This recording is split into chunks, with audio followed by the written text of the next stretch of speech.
alafu tunatembea moja kwa moja.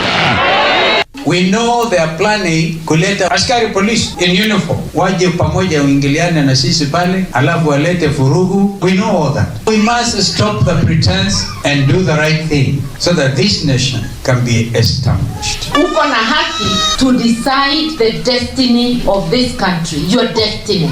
Na ndio tunasema kesho we have a date with the destiny. Hatuwezi kuwa tunaomba Mungu nchi yetu iwe nzuri na vitendo yetu haionyeshi kweli tunatamani a good country. Kutokelezea kesho is adding actions to our prayers and to our faith.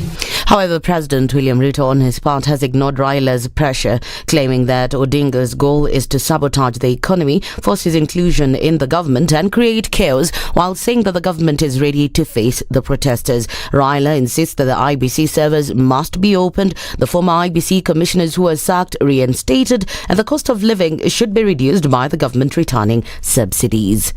Mimi nataka niwaulize maaskofu, haya mambo ya maandamano, nyinyi mtaomba Mungu, sisi tutapambana na hawa. Kwa sababu ile maneno ambayo tunaambiwa ya maandamano, nyinyi mnajua haya mambo ya mheshimiwa rafiki yangu Bwana Odinga hana sababu yeyote ya kutupiganisha, kulete maandamano, kulete fujo na kulete vita. Hana sababu yeyote. Hii maandamano na fujo na vita ni ya kuharibu mali ya wananchi.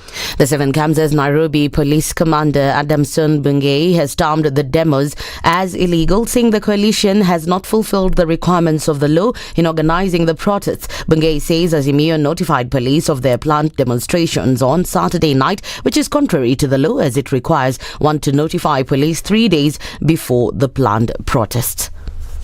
We are in receipt of 2 requests that came late yesterday and today in the morning. One from Azimio La Umoja, one Kenya, and one from businessmen Nairobi community. But for the public interest, I just want to inform you that both of them do not meet the thresholds of the law, and therefore their requests were declined. If it is an illegal procession, it shall be met by the parameters of law. That is very clear. 2, State House is a protected area. There will be no roads closed. The whole roads will be operational.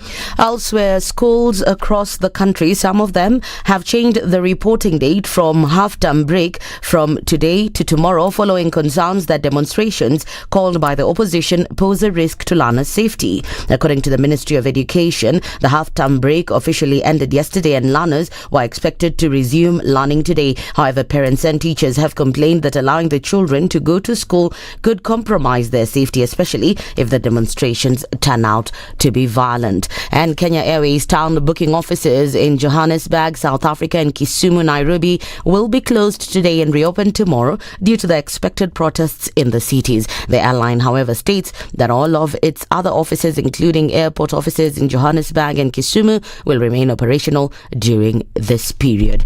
That's the Newswire. I'm Leah Ubaga.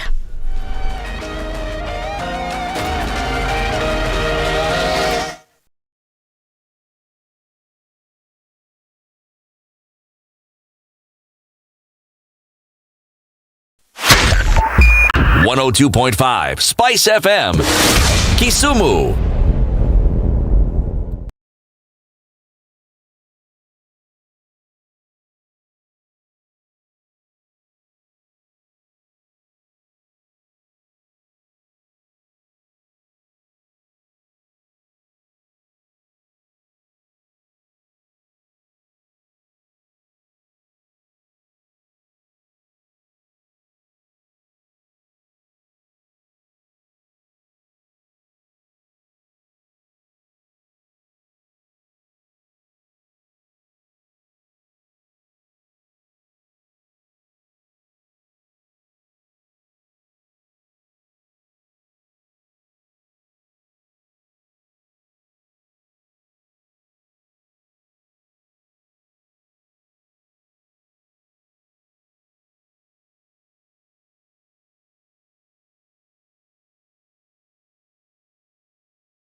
Good morning. Welcome to Monday. We're looking at a new week and hopefully brand new things in terms of traffic this morning. Let's see where it's starting to build up in different parts of the city. Not too crazy. We're still looking at very little traffic coming off of Mombasa Road. You're going to get out to the city without too much of a problem here at all. Coming off the Thika Superhighway, a little bit of traffic here and there. Shouldn't be too bad, at least not for now. We'll look into the morning. Traffic will definitely build up coming into Monday. A little bit also building up coming out of Westlands here and there, going towards Waiyaki Way, out from James Gishoro. A little bit also happening on North Airport Road towards Outer Ring and then into the city via the Thika Superhighway. So let's keep an eye on things. Monday seems to have started off right. Let's keep it just so and talk on SpiceFM KE on Twitter. Keep things moving this morning.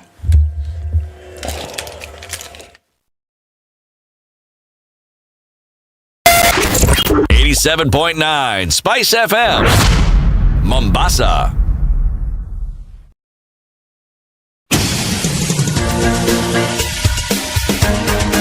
This is the Situation Room, the home of hard-hitting political commentary and penetrating insights about the state of the nation. This is a talk radio experience like no other. The Situation Room, a place for hard truths, debates, and elevated conversations. The Situation Room, witty, political, engaging, deep, controversial. In the room, we have C.T. Muga, researcher, academic, seasoned political observer, a fountain of wisdom in these politically uncertain times. Ndu Oko, Nigerian by birth, Kenyan by choice, communications expert, Pan-Africanist, a truth seeker and believer in people power, and Eric Latif, agent provocateur, the man in the chair, seasoned journalist, news hound, a man who believes in punching up, not down.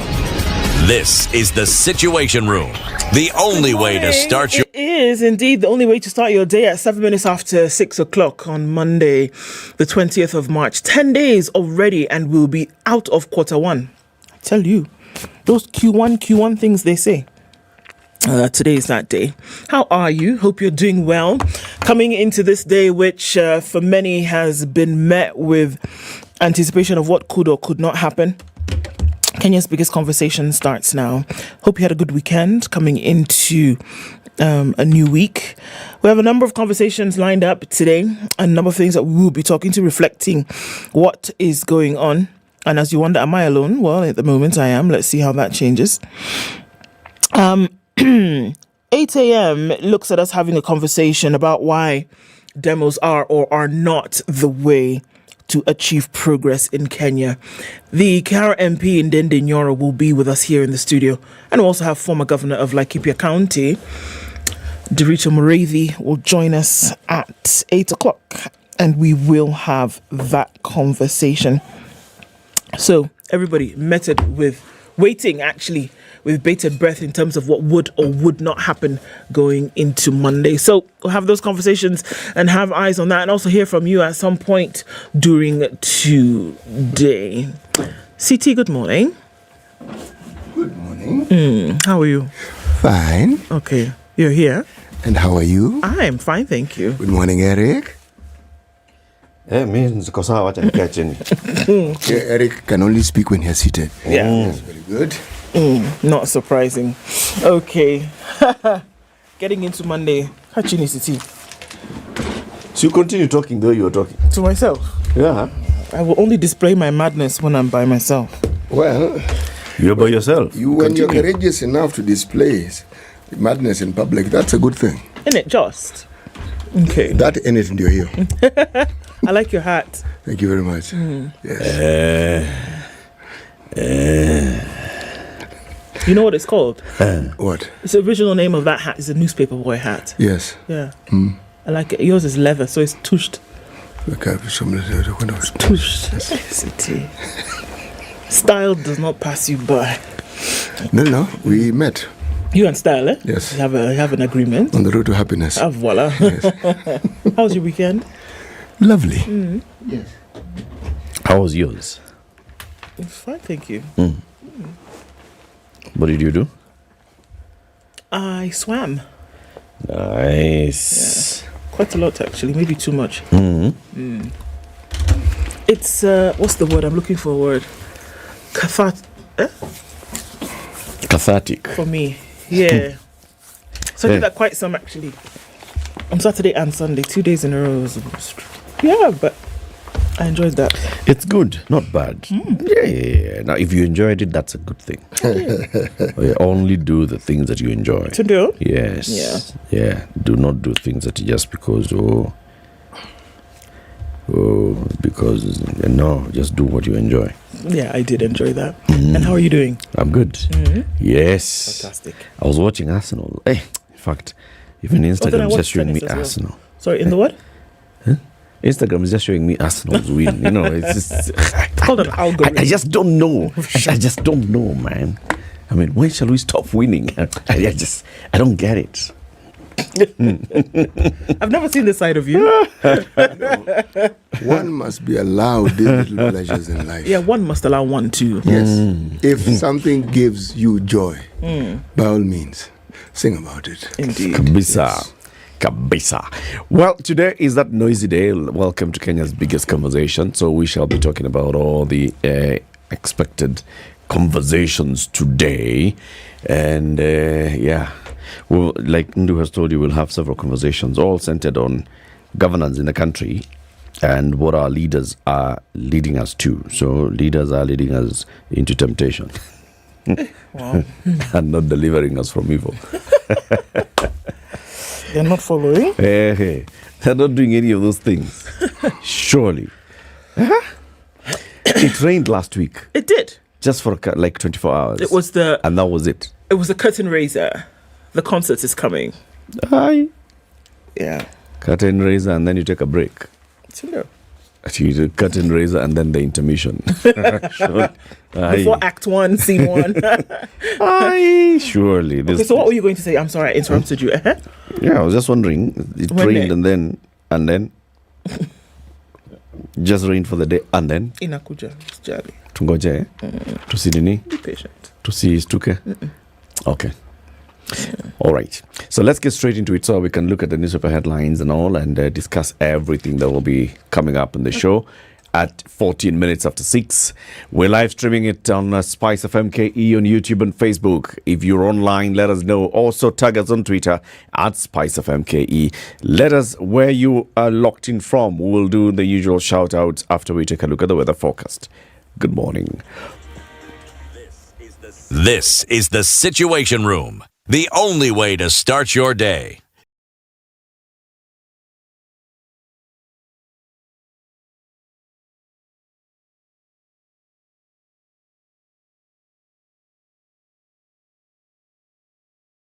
Are you looking for your dream home or the perfect plot of land to build on? Look no further than Digger Real Estate, the e-commerce site for all your real estate needs. From cozy apartments to sprawling estates, we have a wide selection of houses for rent and for sale. And if you're looking to build from scratch, we have prime plots of land available for purchase. Don't settle for anything less than your ideal home. Head to realestate.digger.co.ke today to start your search. Digger Real Estate, where your dream home becomes a reality. Can you dig it?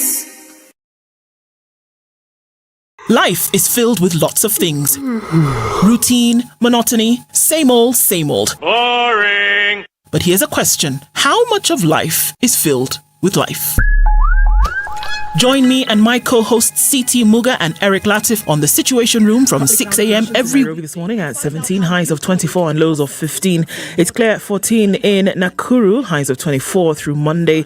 Monday will also see highs of 26 in Nyeri, where it's currently clear at 15, and it's 12 and cloudy in Eldoret, highs of 23 and lows of 12. Kampala is cloudy at 18, highs of 25, and we'll see highs of 29 in a partly cloudy Dar es Salaam. Let's come back to Mombasa, where it's clear at 26, highs of 31 and lows of 25. It's clear in Malindi at 26, highs of 33, and we'll see highs of 26 in a cloudy Kisumu at 21. It's 16 and cloudy in Kakamega, it'll go to highs of 26 and lows of 15. Looking to Johannesburg, it's 16 and clear, highs of 27. 25 and clear conditions in Lagos, highs of 33 and lows of 26. While Kinshasa's cloudy at 23, it'll see highs of 29. There's a haze over Beijing skies going into Monday afternoon. It's going to see highs of 17 and lows of 5. 2 degrees and clear in Paris, highs of 14 and highs of 13 in a cloudy London at 8. New York, Sunday night is mostly clear at 2. It'll see highs of 4 and lows of -1.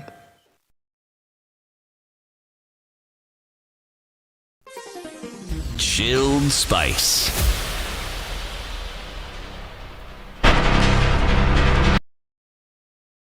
Mature, intelligent talk every morning. Spice up yourself.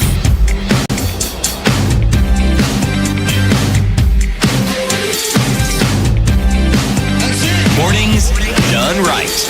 All right. 94.4 Spice FM. Online. Who's online this morning? James Mutethia Kiru says good morning from Gakurine in Meru. Okay. On Teacher says tune in from Mwengi. Says have a good day. Gashohi Titus says good morning team. Afi River is where Felix is this morning. And Peter Kamau says good morning. Robert Mbogo is up online. Jacques Cousteau. Jacques Chirac is also online this morning. He says good morning. Baba Brittany, how is Brittany? Say hello to Brittany. Tuning from Kiambu Road live. Spice FM, love it so much. Asante Sana. Steve O says he's here with us. Claire Fasanam says you called them concerts. Is today's a concert as well? He's tuning from Nyakach sub-county and is locked. There's a question. The Situation Room, good morning. Monis Janeth is tuned in from the Philippines. Good morning, Sir C.T. Muga. Good morning. Voila. Stanley says, good morning. We are live and following from Juja Farm, a.k.a. Mount Kilimanjaro view. Busy with planting kunde, mrenda, and tabai. Okay. Kisumu Dala is tuned in, and that's where Collins is this morning. And Kilungu Hills in Makueni County is where Daniel is this morning. Everybody's online today. Very nice. Very nice. Okay, who else is here? Okay, the men before. SpiceFM, looking forward to these conversations. I must say, Ndendenyora coming, I expect government position to be defended by all means without a balanced, level-headed conversation that's open to objectivity. Why now? Why are you angry this morning? Calm down. Seth Odiwar Owiti says, good morning. I'm tuning from Oyugis in Homa Bay. Huku tunatangaza tu amani. Okay, well done. Mia Motley says, I wish the protesters were people-led, French style. Hibi Asimio. Okay, I don't know. That's not English. It's not Kiswahili, but it's something. Victor Viambo says, good morning. He's looking at the Taifa Leo this morning and it says, Azimio Yaona Polisi. And he says, good morning. Looking forward to a great week. You only have yesterday's Taifa. Okay. That was yesterday's. It's okay. Wood Nyakach says he's tuning from Laikipia University. Happy Mandamano Day. Is that a thing already? So William says, so all of you online this morning, good to have you in the room. Karibuni sana and good morning. Kilamutu. So City. All right. Are we doing a book today or are we doing a country today? We are doing a country today. Okay. Take a guess. Which country do you think we're in today? A guess. Yeah, I mean, maybe you're not good at guessing, but just hazard a guess. Cameroon. Nope. Can I guess again? Guess even 10 times if you wish. Eritrea. Nope. Hint. Okay, give a hint. East and Central Africa. Zambia. East and Central Africa. Why did I hear South?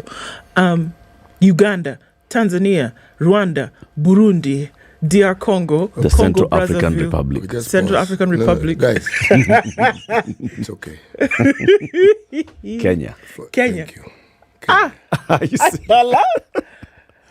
You guys have to go everywhere. Everywhere. Burundi, Eritrea, Djibouti, Somalia, Ethiopia. What?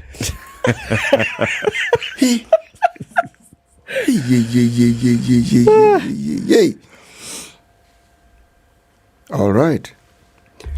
We are in Kenya. Okay. Because a man has injured your goat, do not go out to kill his bull. Why? Because a man has injured your goat, do not go out to kill his bull. Yes. So nataka afanye nini? Goat is injured. Iko vet. Nza kupeleka goat kwa vet. If the injury is one on the leg, or you package GV. Yes, goat can be given prosthesis. Kama mguu naweza kwa bandage. Yes. Ama kama ni mbaya naweza kuweka plaster. This goat is for eating. It's a pet. I'm just asking. So you don't my dear, if we curate conversation, can we not curate food? I mean, there are countries where these animals are pets. I am aware people even keep chicken as pets. Yes, but we have this sense of duality. It can be a pet, but when the time comes for eating it, we will eat it. My neighbor has a chicken that's a pet. My nanny doesn't understand. You can understand where my nanny is from. She said, "Why mtu anaweka kuku?" But like kula. Okay, so I don't understand. The neighbor is keeping the chicken. They pet it and feed it. It is not for eating. But that's what people do with chicken. Until the day they feed it. They feed on it. They will not feed on it. You're not understanding. This one is kept like a puppy. They will. No, they're not. They're not Kenyans. Yeah, they're not Kenyan. They will. They're not Kenyan. Does not matter. See, they're human. They will not eat the chicken, I'm telling you. It's okay. They'll sell it in the market. Which is also fine. And people will eat the chicken. What are you going to do? They'll put it down and then bury it at the backyard. If it dies, bury it. Kuna, hiyo kuku itakuliwa tu. Haya, let's look at newspaper headlines, shall we? What Day of showdown. President William Ruto says he will not buckle under pressure from the opposition's protest, while the church called for dialogue on the day Raila insisted the march is unstoppable. That's on the front page of the Standard. Okay. How varsities weathered income storm. Trump's fears. Oh, Trump might just be arrested. And another place where they're calling for demos. This is all on the front page of the Standard. It's interesting. Also, a story there on the bottom. It's carried on page 10 and 11. Court ruling gives drugs war a shot in the arm, literally. And there's a big story about that. On the front page of The Nation, Ruto backs talks as Raila protest starts. Demonstrations are also planned in South Africa, Tunisia and Nigeria on today, the 20th of March. Public universities where your tribe will get you a job. That's also a story that's carried on The Nation. Public to access KDF hospitals. Defense PS says the move will help make facilities more sustaining. On the back page of The Nation, IEBC owes law firms 4 billion shillings in legal fees, according to the report given to legislators. Management changes in the offing at KPA in a bid to boost efficiency. That's it? Okay, so for the benefit of Victor Odhiambo, the headline in today's Taifa Leo, ni roho mkononi, taharuki, Raila akisisitiza sharti aingie ikulu, polisi waharamisha maandamano, Ruto naye akimfokea Odinga. Wasikia bana? Sasa roho iko wapi? Mkononi. The headline in the Business Daily, marked parastatal CEOs as Ruto team eyes fresh faces. Tens of parastatal chief executives are sitting on the edge as Ruto's administration aggressively seeks to replace top bosses in state-backed firms and agencies as it races to assert its influence. The executives in at least 9 cash flush parastatals will see their terms expire in coming months, while over 11 of the firms have CEOs serving in an acting capacity, which are low-hanging fruits for new ministers to tap their allies for the coveted offices. Let's look at some of those. CBK, Dr. Patrick Njoroge's term expires 23rd of June. The Rural Electrification Authority, Peter Mbogwa's term expires in December. Geothermal Development Corporation, Jared Otieno's term expires in April. Ketraco, Isaac Kivas is in acting capacity. Kenya Railways, Philip Mainga, term expires February. Which one? February 2023. Which month was that? Last month. Kura, Silas Kenoti, June. NHIF, Samson Kuhora has just been appointed the other day in an acting capacity. National Irrigation Authority, Agriculture and Food Authority, the T-Board, Coffee Board, all those have acting CEOs. See? Kuna kazi kibao, my friend. Kazi kibao. The other headline, foreign investors dump over 4 billion NSE shares. Foreign investors have dumped over 4 billion shares in multi-year sell-offs, which have left a more volatile bourse and low stock prices. Higher. Ticker headlines, wind power generation nears hydro levels. Wind power generation in Kenya has cut by more than half the gap between it and hydropower supply to the national grid as wind races to topple hydro as the second biggest source of power in East Africa's largest economy. Did you know that? Wind power is actually that much. Yeah. Almost narrowing hydro levels. State foray back into business, giving traders nightmares. The Ruto administration has sent jitters in the private sector with its aggressive foray into business, raising fears that the state is moving back into direct competition with traders. The KK government has moved into non-strategic sectors such as retail and wholesale, petroleum and agriculture that are dominated by the private sector. Higher. City? The Star? Yes. This one. On the top right-hand corner in green, otherwise known as Till. Okay. Women flood KMTC's new mortuary diploma course. Yes. KMTC introduced a new course. And they were overwhelmed. There were over 400 applicants. Most of them were young women. Okay. The story, I will tell you as we move on. Now, the center, there's no other story. It is showdown. Tough talking president says he won't allow Odinga to terrorize Kenya. Raila vows State House march on. Ruto warns. Former PM asks supporters to gather in CBD from dawn to march for our victory. That's the story on page 4 and 5. And then we have pictures of the deputy and the president, I believe, at a church service in Kapsabet. Then Raila Odinga addressing a rally in Rongai in Kajiado. Then policemen marching to keep demos during demos in Kisumu, and residents march in Kisumu street to condemn Azimio protest yesterday. So, let me repeat. March to demonstrate against the march. Yes, just so that you understand what I've just said. Yes.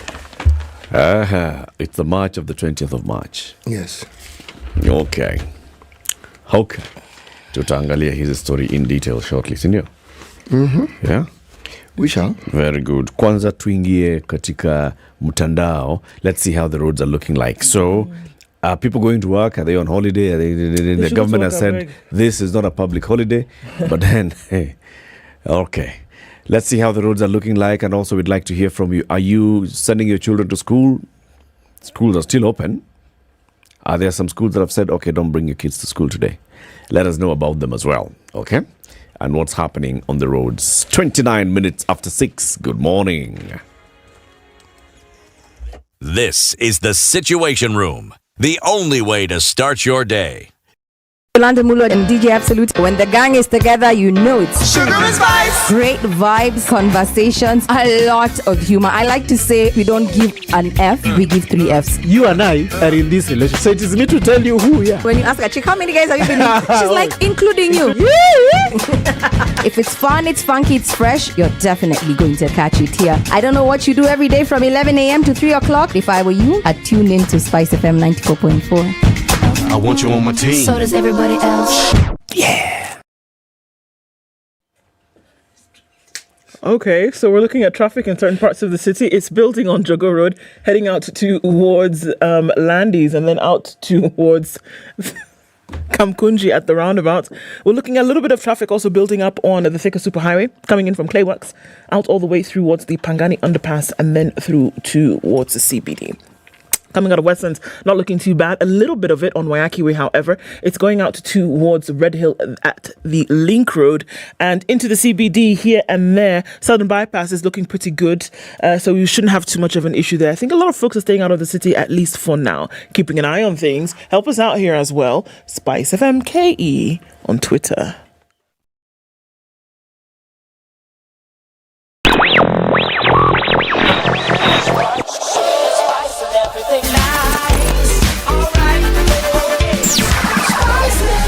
Spice up your life. Mature, intelligent talk every morning. Spice up yourself.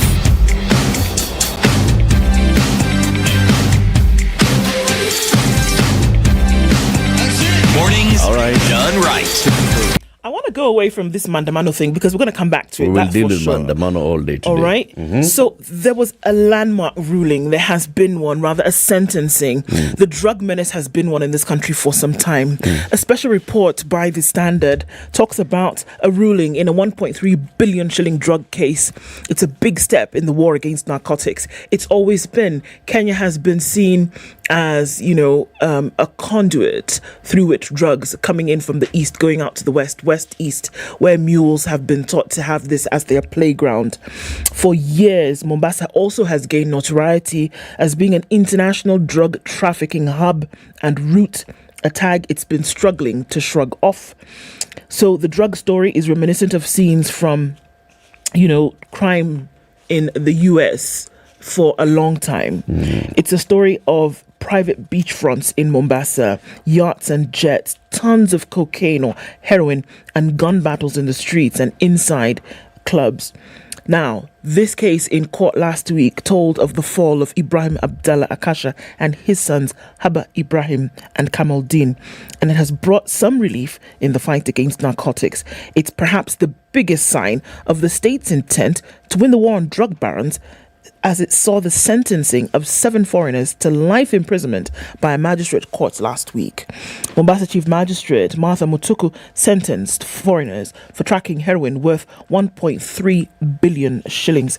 The 7 were Yusuf Yaqub, Mohammed Saleh, Yaqub Ibrahim, Salim Muhammad, Bati Abdul Ghaffur, Bakash Mullah, and Pak Abdul Ghaffar.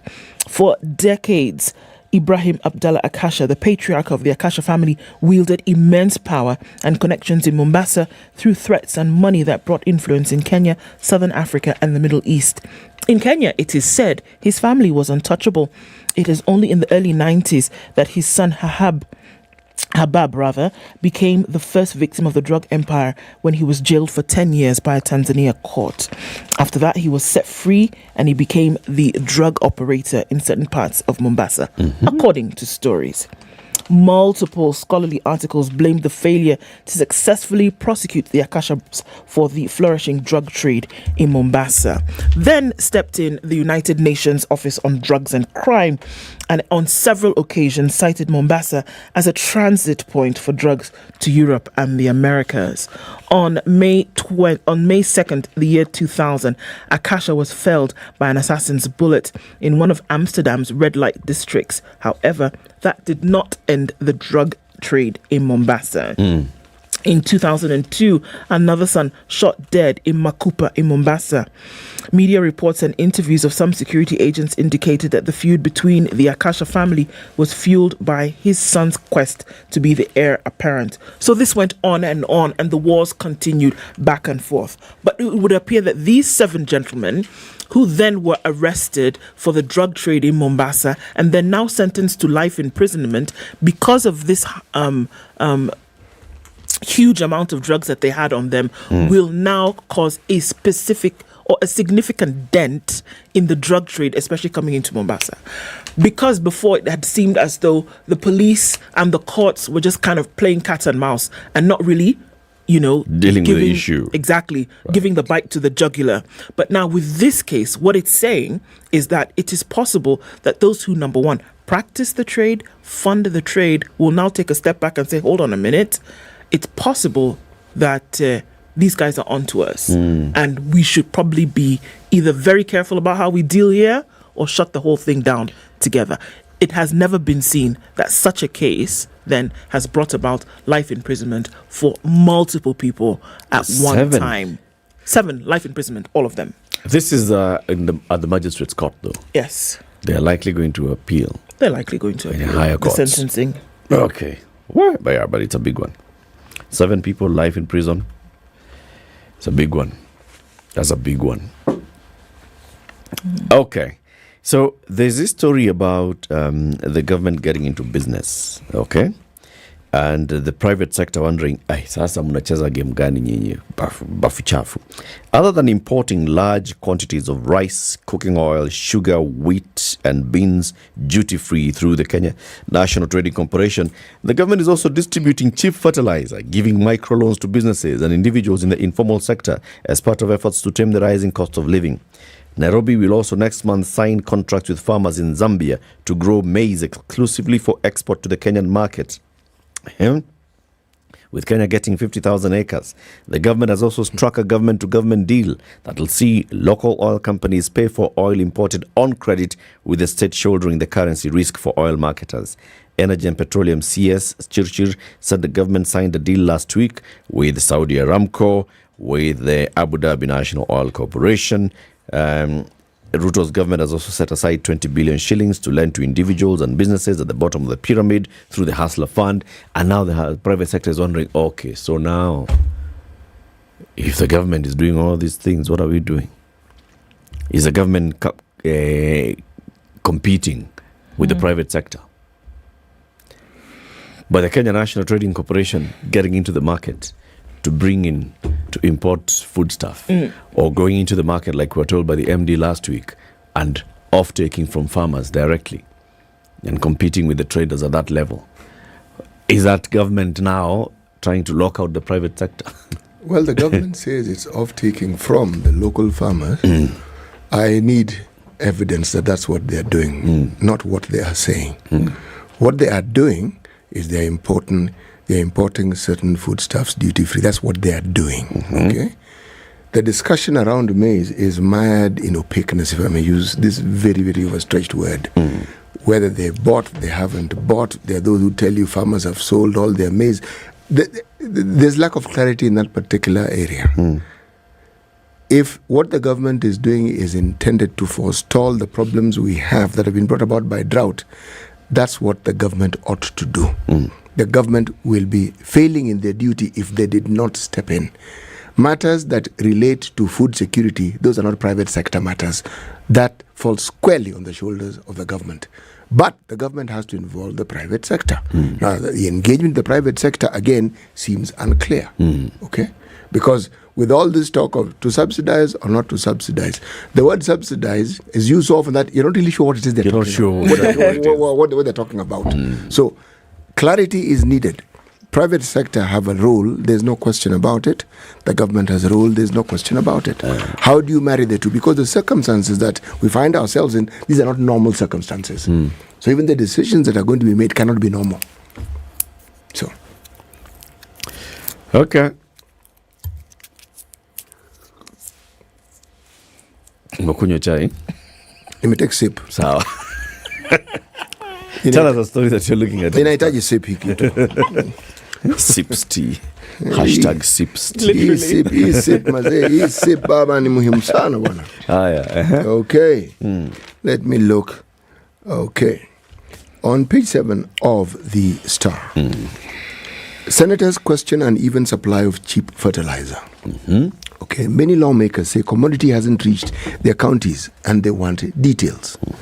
Okay, the Agriculture CS Mythical Inturi faces angry senators who asked where is all that subsidized fertilizer promised by the Kenya Kwanza government. The legislators say on Thursday the commodity is yet to reach many regions as farmers are preparing to plant with the onset of the rains. The rains are already here. That was onset. Rains are here. Some senators cited logistical nightmares in distribution of the commodity in their areas, with farmers forced to spend thousands to ferry the commodity, cancelling the benefit of the subsidy. The government has imported millions of bags of subsidized fertilizer to reduce the cost of production and make the country food secure. Okay, now then they go on to talk about the price. The 50 kg bag of fertilizer goes for 3,500, down from 6,000, etc., etc., etc. Again, now, this is something that Ndu has spoken about at great length on many occasions. Why is it not possible for there just to be clarity in these things? And if a question arises, can we get a direct answer that responds to the question that is being asked? A proper one. Yes. Just say, look, this is the situation. We have issued these fertilizers in this region and this region and this region. And you can get the fertilizers at this depot, at this place, at this place. Remember when we're talking about the COVID vaccine? Yeah. We had an ongoing discussion about, okay, you guys, you say you brought it down. Where exactly is it? Where exactly do you find it? Where can one find it? The discussion went on until we now knew where you could find it. Yeah. Because then the Ministry of Health decided let them go to the people as opposed to the other way around. Now people got vaccinated. Fertilizer is important. It's a health issue. Yes, food, health issue. It's a security issue. Why don't you just bring the clarity? If you've got the fertilizer, we've established you have the fertilizers, how are you distributing it? So people know. I think what they needed to do, what the Ministry of Agriculture, the CS Medekal Inturi and PS Kelo Hassana should have done is adopt that style of the Ministry of Health. Have daily figures just circulating and saying this is the amount of fertilizer available at NCPB blah, blah, blah, what, and this is targeting X number of farmers around this region. This is it. And then we see how much of that fertilizer has been taken, because the issue is just farmers say that they're receiving SMSs. Okay, once the farmers receive SMSs, then they have to decide whether they want to make that journey to the next NCPB depot. And if not, then what do they do? Because that's what the whole issue is.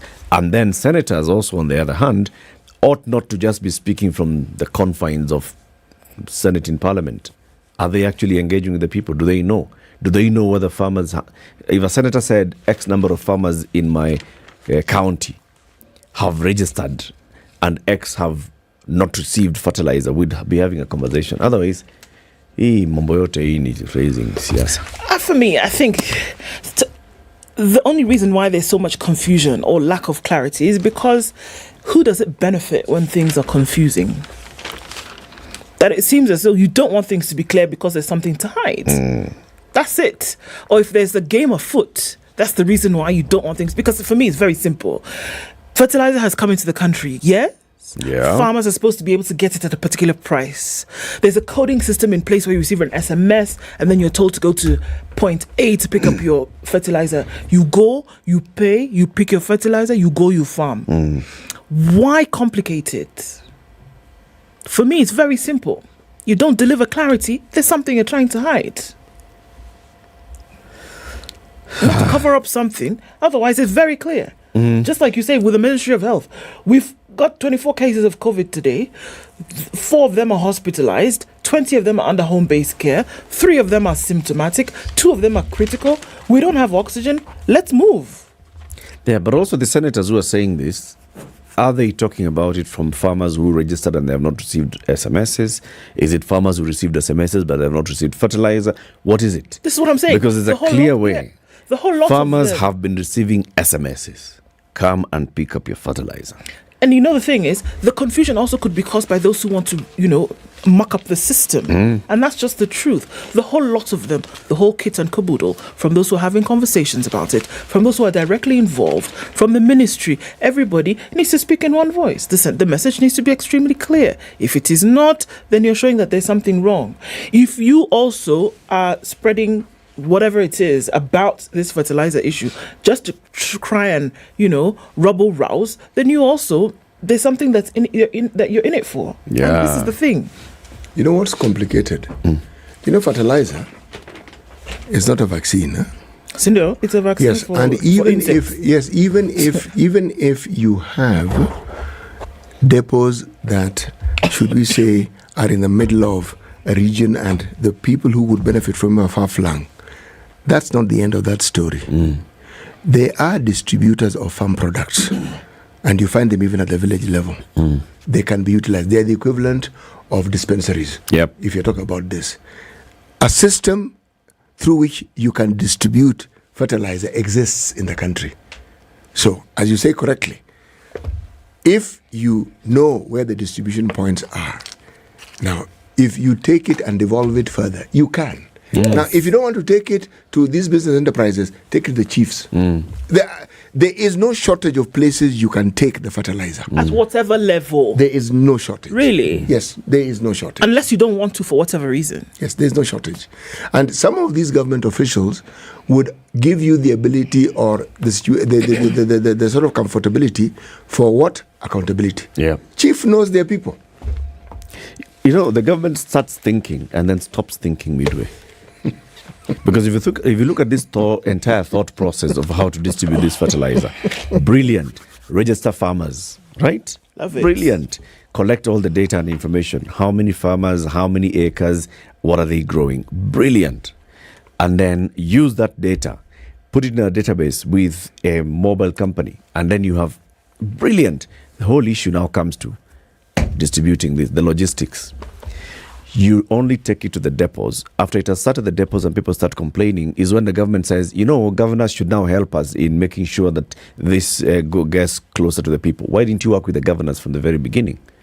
Because if the national government had worked with the county governments from the beginning in planning this, they'd have said this depot would be like a warehouse. And then it goes to county. Can you identify shops at various blah, blah, blah, blah? These are the farmers, for example, in this particular sub-county. How many distribution points can we have in the sub-county or into the ward? They didn't think through. They only said depot. And now they are expecting the county governments to do magic to come in and take up. They can't do it. County governments were not involved in this whole process. And now as you're telling them to get involved, you're not supporting them or facilitating them in getting involved. It's your job. Do it.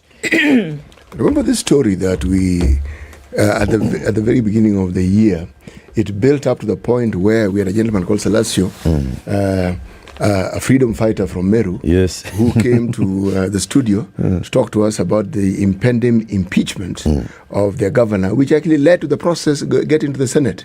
Well, Governor Mwangasa may find that she is not alone in such matters. Yes, on page 21 of the Star, there's an interesting headline. This is News Counties, Siaya. Governor Orengo and Deputy Oduol trade barbs after fallout.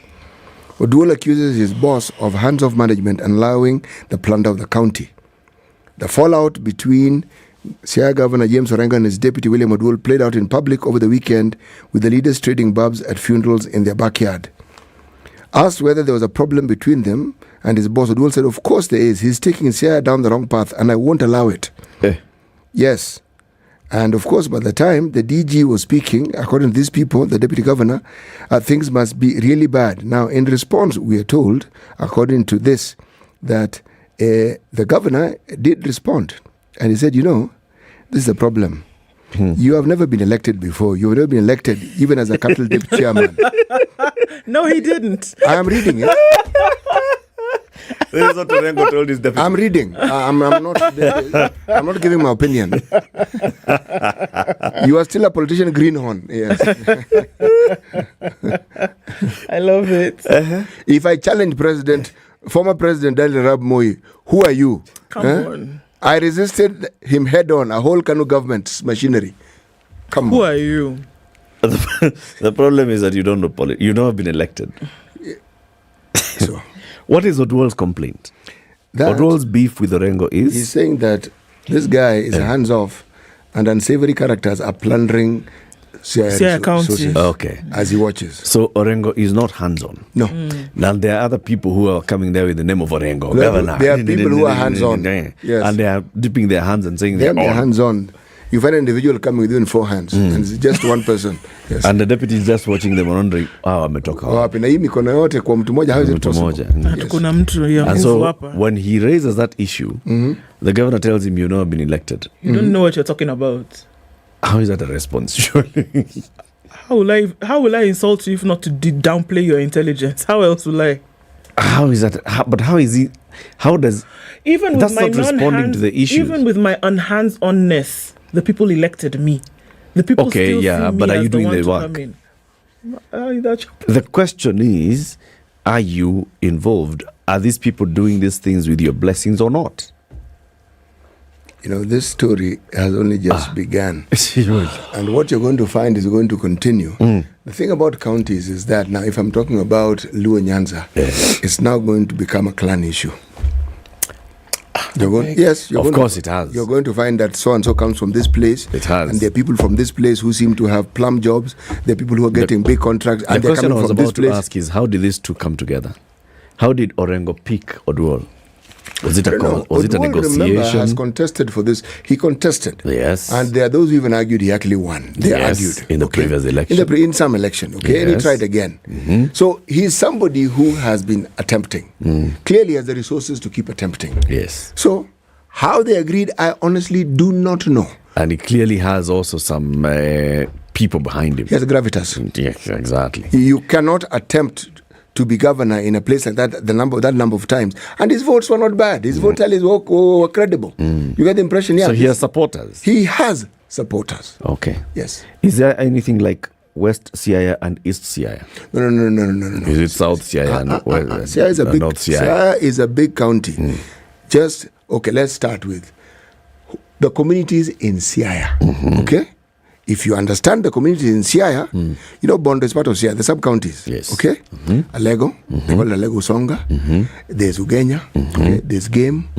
There is why am I forgetting these two counties? The two other sub-counties that I'm forgetting. In Siaya? Yes. Where Otiendo Molo comes from. Yeah, Rarieda. Yes. And then there's one more. There's Uyoma. That is where where Achingoneko hailed from. And then there's I will remember and I'll tell you. So there's Rarieda, Ugenya, Ugunja. No. Alego Songa, Bondo. Ugunja is in Ugenya. Ibondo. And then you have Uyoma. Then you have Asembo. That's the name I was thinking of. Now, all these are part of Siaya County. Yes. So, at some level, you will find that there are people who will tell you, and then within Bondo, you'll also find there are communities within Bondo. Okay. Like Professor Patrick Lumumba comes from Bondo, but his community is the smaller group in Bondo. Now, so what happens when this politics now starts heating up is this grouping is what now comes to play. These are the things that somebody now retreats to that sub-county enclave and says, she come from this place. Sisi watu Asembo. Precisely. Okay. There are 6 sub-counties. Ugenya, Ugunja, Lagos, Oga, Game, Bondo, Rarieda. Those are sub-counties, but the communities within them are the ones I have mentioned. Those are the ones now. Because Rarieda encompasses 2 communities.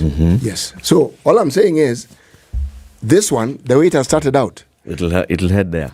If it has come out into the open, this thing has been simmering for quite some time. There are those who even argue that it was in the offing. It was just a question of time. Because from which region does the governor come? The governor comes from Ugenya. Ugenya, right? And the deputy? A place called Masiro, to be precise. And the deputy? I'm not certain. I think probably comes from Usonga. Yes, probably. Where? And the Alego people take the view that they are more populous. Yes, and the former immediate governor came from that.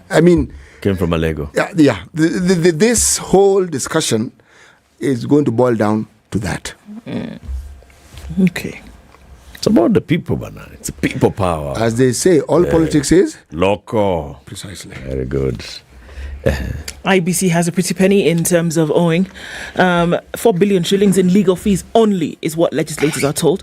The IEBC owes lawyers 3.8 billion shillings in pending bills, according to details presented to Parliament. The details of the lawyers' pending bills dating back to 2013, so it's not just this story of Cherera and blah blah. 2013 are contained in a document that the CEO Hussein Marjan presented to the Public Accounts Committee of the National Assembly, and it's considering the audited accounts of the Commission for the year 2020 to 2021. Marjan told the committee that the amount owed to lawyers contributes 85% of the entire 4.4 trillion pending bills, owed to various suppliers as at March 10th, 2023. The non-legal pending bills constitute 608 million. So why are they not paying? Okay. Of the billions, 567.3 million is owed to 28 law firms that represented the Commission in the petition arising from the August 9th, 2022 presidential election. This also includes 1.7 billion due to lawyers who represented the Commission in various cases, according to the Public Procurement and Review Board. These matters in 2022 and 446 million in election petitions arising from the August 9th, 2022 general election. So most of the things happening are from this past year. The Commission also incurred 89.2 million shillings on judgments and costs awarded against it, 84.9 million on additional legal fees, and 52 million for administration of oaths and affirmations on returning officers, presiding officers and clerks. So the long and short is that IEBC has a huge bill and they need to sort this out. So members of parliament are saying, where do you owe this money from? How did you do this? And so now basically Marjan was telling them this is where the money is coming from. So, you're not going to have to cough it up and pay them. Dispute resolution complaints handled by law firms. This is where a lot of the money came from. High Court appeals relating to party list petitions, those relating to by-elections, governorship petitions. I mean, it goes on and on and on. So Parliament wanted to know 4.4 billion shillings. Guys, how did you do that? So Marjan had to come and explain. So pending bills need to be paid by the IEBC as these guys finish their terms. Where? This fuel stabilization mechanism by the government, on the 14th of every month, IPRA announces, and then it says the cost of super petrol shall be this much, diesel this much, and kerosene this much. And then the balance is supposed to be paid by the government from the stabilization kitty. The government's debt to Vivo Energy Kenya, that is Shell, under the fuel stabilization scheme, has jumped 5 times to 21 billion shillings in the year ended December, prompting the parent firm of the oil marketer to flag the delayed payments. Disclosure by Vivo Energy Limited shows that the government receivables increased from 4 billion a year earlier to 21 billion. By December, they had not been paid 21 billion, Bob. One company alone. These amounts are a bit staggering, aren't they? 21 billion is not one company. No, that 4 billion that started this conversation. The 4 billion IEBC was for IEBC. Yeah, I know, but these are staggering amounts. Yeah. Yes. Just big figures. And if you think big figures are not big enough, taxpayers will foot a 4 billion shilling bill as compensation to a private company for breach of contract for its abattoir taken over by the government nearly 4 decades ago. This is after Parliament approved the payment to Halal Meats Products Limited in the new financial year. The bill stems from a 1986 suit after the government took over Halal Meat Products Abattoir in Ngong without compensation. The funds are contained in the report on the budget policy statement for the year 2023-2024 that Parliament approved last Wednesday. The state had intended to expand the Halal Meats Products facility and even provided additional land and 27 million shillings loan towards that project. The slaughterhouse was constructed using a long-term loan secured from the government through the Ministry of Agriculture, and it was completed in 1978. The abattoir is at Bulbul, Ngong. However, it remains closed for 6 years after the ministry withdrew veterinary officers after Halal Meats Products rejected the state's move to include Kenya Meat Commission officers on the board. So they got loan from the government. They constructed the thing. Government wanted to bring in Kenya Meat Commission people to be on the board. Halal said no. And government came and took over the whole thing. That story is incomplete. Now, and then the Nyoro's committee has approved that the government, in the next financial year, they can allocate some money of 4 billion shillings to pay the owners of Halal. 4 billion shillings. For breach of contract. Not that anything has gone from A to B. No. We are paying a lot of money for this breach of contract. Yes. Arorki Morer, breach of contract. We have a problem there. Man, that list is long. Very long. Huh? Very long. Keep it here for more conversations. Joining us next, the MP for Embakasi what? Embakasi North. Good morning, it's 7 a.m.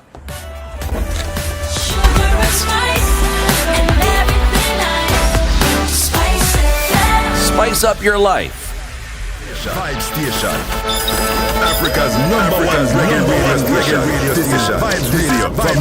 From Nairobi to the world.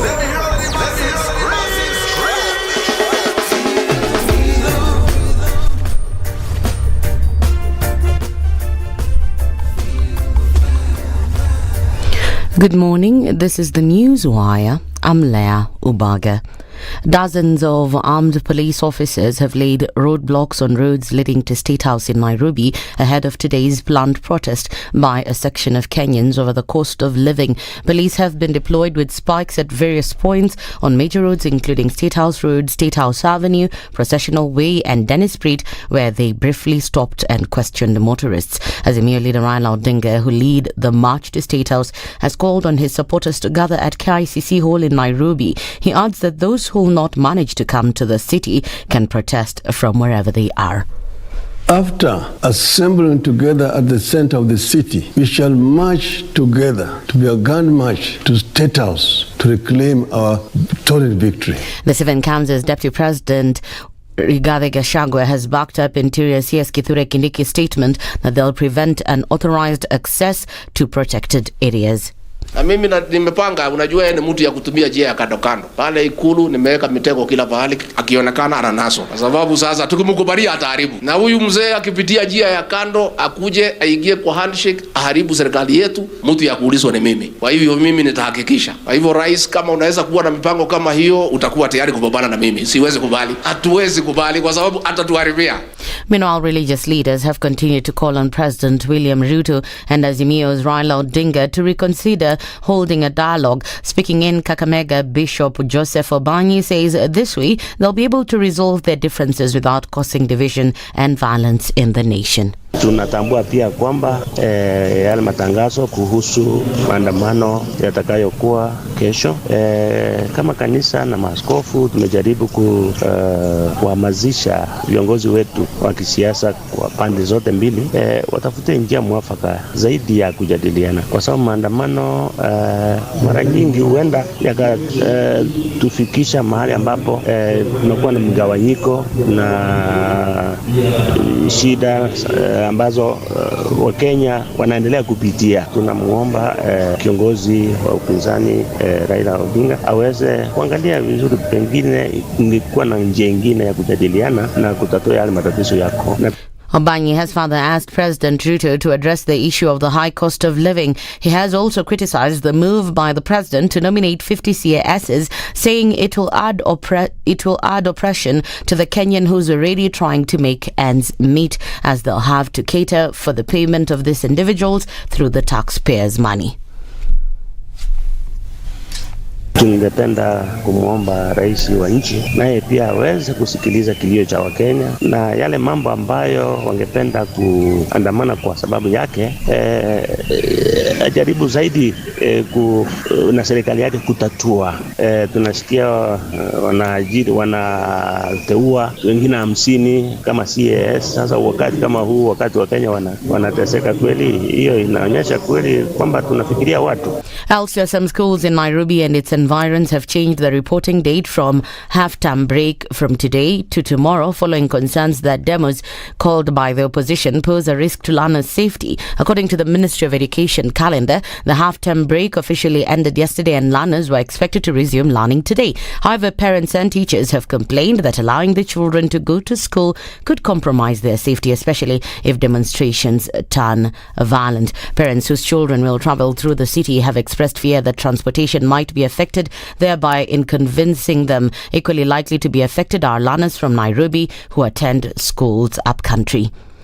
Police are investigating an incident where a woman was allegedly where a woman allegedly died at the home of a gospel artist. Police say the woman, who is a Nakuru-based pastor, had visited a gospel singer at Kahawa West, Nairobi to sort out some differences. In the statement, the singer reported that he left the woman in his house and left for Thika Road and later tried reaching out to her, only for her not to respond. He then rushed back to the house and found her hanging from a bedsheet tied to the frame of his wardrobe. According to witnesses, the musician took her to hospital, but on arrival, it was confirmed that she had died. And in the international scene, at least 13 people have died after a magnitude 6.8 earthquake struck southern Ecuador on Saturday afternoon, according to government officials. The earthquake struck near the southern town of Bilao. That's the Newswire. I'm Leah Obaga.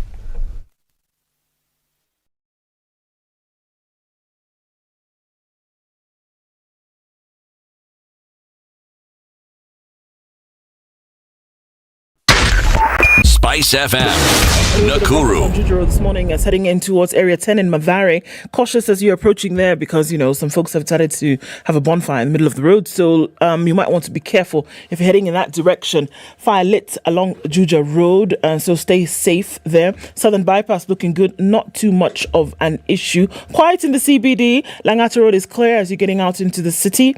And we're not seeing too much of movement coming off of Kiambu Road this morning. It looks all right on the Thika Superhighway. Just past Survey is where you'll see some traffic coming in from Thika, and then, of course, in from the further greater Kiambu County. Not too much of an issue. The Northern Bypass also looks pretty good, and it's quiet coming out of Westlands. We're seeing a little bit here and there on James Gishuru, but nothing too alarming at the moment. It's a few minutes after 7 o'clock. Let's keep an eye out and see what happens in half an hour or so. Tell us what's going on where you are this morning. SpiceFM KE on Twitter.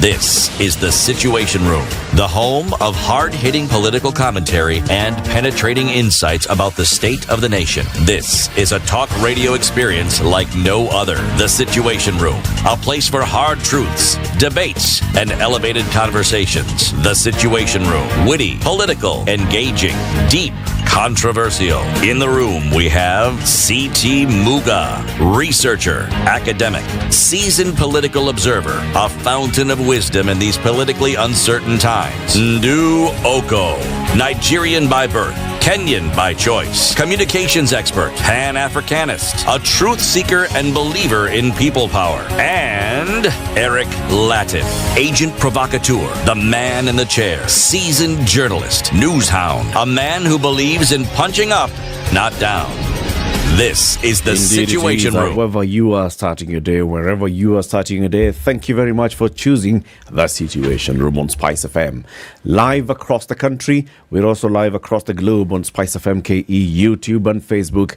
And we're also being viewed across the country and across East Africa, and actually across Africa, on KTN Home. This is the second hour of this Situation Room, Kenya's biggest conversation on this Monday, 20th day of March, 2023, the day of the March, as they've called it. Have you thought of, a place that you can own a home, live, and live in peace and tranquility? Very close to Nairobi, very close to the CBD, very close to major shopping malls, very close to major amenities like schools, hospitals, very close to everything. Basically, life, living very well.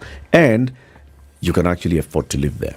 If you just think about, instead of just paying rent, but renting to own your own home, you can do that, as our friends at Centum Real Estate are developing some good property and beautiful properties at Two Rivers. And all they'd like you to do is consider that. You can actually own any of the properties that they're coming up with at Two Rivers, any of the apartments, and you can even go to your SACCO or your bank and ask for a KMRC loan, the Kenya Mortgage Refinance Company loan. KMRC loans are below 10%. It's about 8 to 9% for 25 years. You take that, you start owning a home. Or just think about renting to own. Pay rent as you own the house. You want to get to know more about this?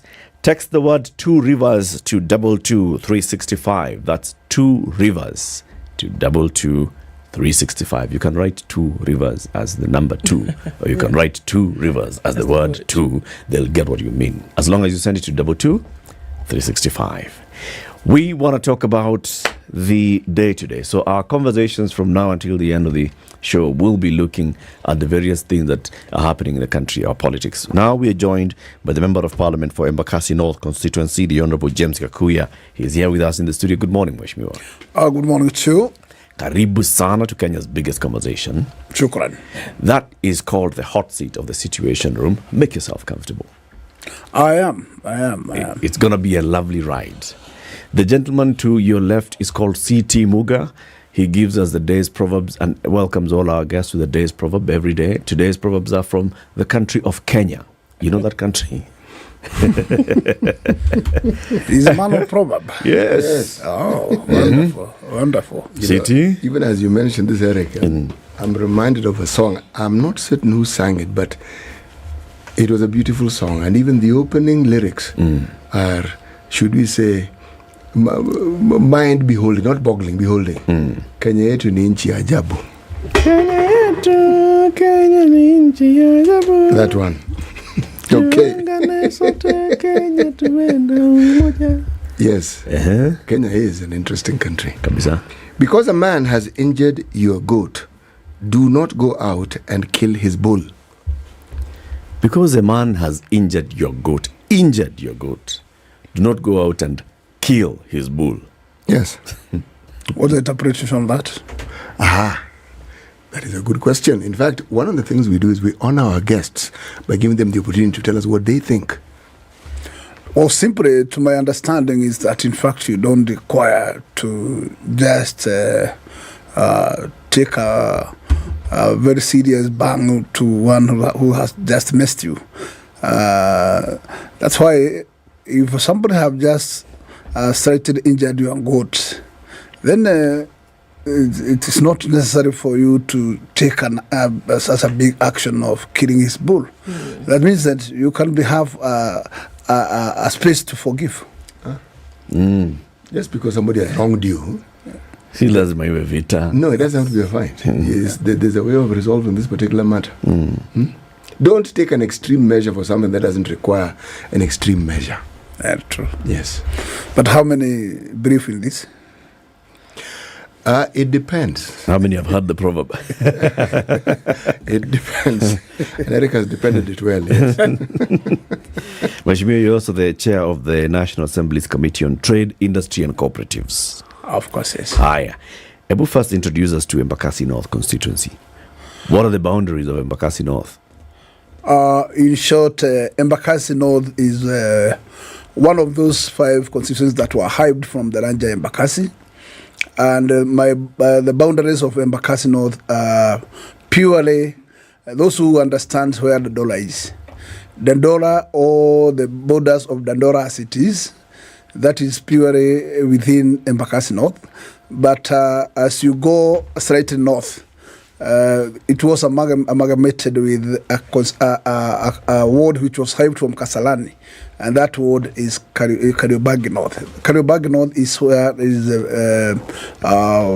formerly known as Bangara. Yes. Bangla. Yes. Okay. So Embakasi North is basically Dandora. It's basically Dandora because Dandora has 4 number of wards. Now it makes 5, including that Kariobangi. Okay. Yes. You're a member of the Kenya Kwanza Alliance. You're elected on a UDA ticket. Yes. You have seen, of course, what's happening today is members of Azimio have called demonstrations to protest against several things and demanding several things of the Kenya Kwanza administration. Some of them are your fellow members of parliament. Some of them are your neighbors in Nairobi. And the issues that Azimio is raising include the high cost of living, saying the cost of living is so high and the government does not seem to be addressing this high cost of living. Talking about appointments into government, that appointments in government appear to be heading in a certain direction, that there is only a select group of people who are getting into state appointments, and these go tribal as well, and so on and so forth. The reconstitution of IEBC. These are complaints that have been clearly stipulated and stated by the Azimio coalition. Do you think they're justified in saying, let us, because the government is not addressing us, let us address the government in a better way by pouring out in the streets and using our power to picket? One thing, let me say, our constitution stipulates what we can say picketing and the peaceful demonstrations. This is ways of redressing to those maybe who feels that probably they have a pressure and they want to release the pressure. And by the current way of grammar, I would say this one don't seem to be justified. One is that, in fact, once you say that we are going to have this mass action because the life is unbearable, or maybe it's becoming hunger. Everybody should also understand where we are coming from. And we are coming from a situation where life was so harder than today by the exit of the former president, Uhuru Muigai Kenyatta, who happens to be in hardship with the former prime minister. And I remember as they exit, the unga was somewhere close to 230 Kenya shillings. Today, unga is about somewhere 170. I would say that, in fact, by then there was a proposal that there was a saying that there was a subsidy, but it was a subsidy which was not working, because we were being told that in supermarket shelves that you can be able to get a 2 kilogram flour of 100 Kenya shillings, which was never found. Therefore, I would say that one is not justifiable, and also people should also take consideration that this country is also experiencing a very hard drought, which has taken a prolong, and that has not been giving us good result in terms of what we have been expecting from our farms. In terms of issue to do with the IEBC, the constitution, I will also say it's not justifiable. By the tail of the last parliament, they brought amendments, and that amendment was between the handshake, and that is when they introduced new way of forming a panel that takes care of nominating or appointing the commissioners. And that is when they came with those other bodies that are supposed also to present a representative in that panel, where the Parliamentary Service Commission has a slot, and many other bodies have the slot. Today, the Azimio fraternity is purely against that procedure, and they were the part of those amendments. Then the big question is, why do you want to dig a big hole? And at that point, you are not very sure whether you are the one to fall in the same hole. Because to whom were they digging for? It tells you that if today they are against it, then it tells you that actually they were digging the hole for others to follow into. But that amendment has also been re-amended by this parliament. The initial amendment that you say was done by the Handshake brothers of the IEBC Act, which changed the selection panel, has now been re-amended by the 13th Parliament. I am not. So that now the new one is the one that now has, members of the Public Service Commission, the Parliamentary Service Commission. It has brought in the political parties liaison, which was not there in the previous one. But the one that appointed Cherera did not have this kind of members. What I'm saying is that, in fact, after the amendments, those amendments never follows to the current. It follows to the next. So that's why it was not part of the Chereras, but the amendments were done at that period. I have not seen any new amendment currently, except those amendments that were done at the tail end of that last parliament. And coming now to the area of appointments.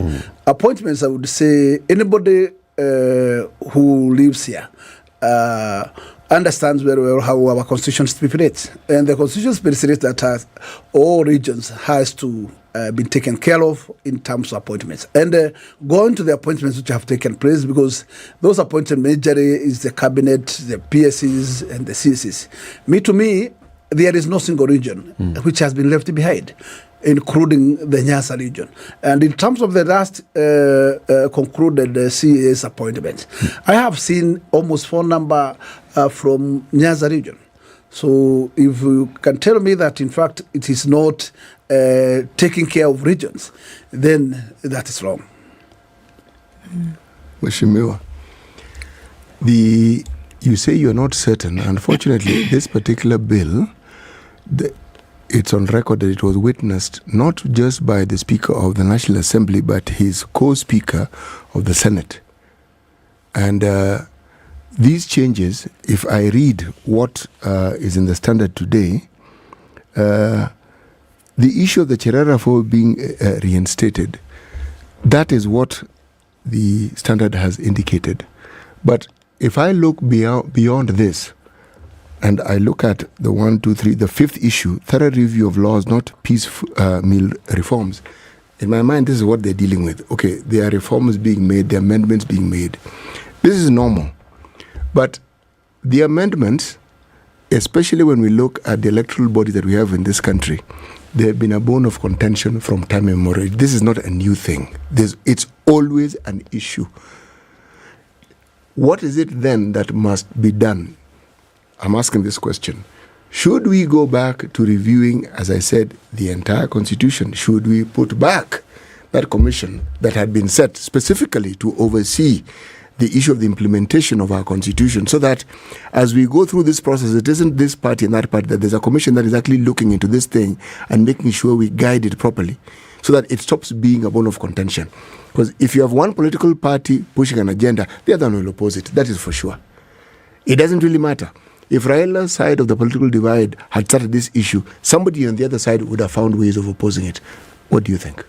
One thing is that, in fact, there is no single registration that will be 100% acceptable to everybody. There has to be, and that's why there is always a vote. Will there is a vote where they require 2/3, and there is a vote that requires simple majority. And that vote casts the decision of the majority to take their day. But that does not mean that there were opposing group of that particular registration.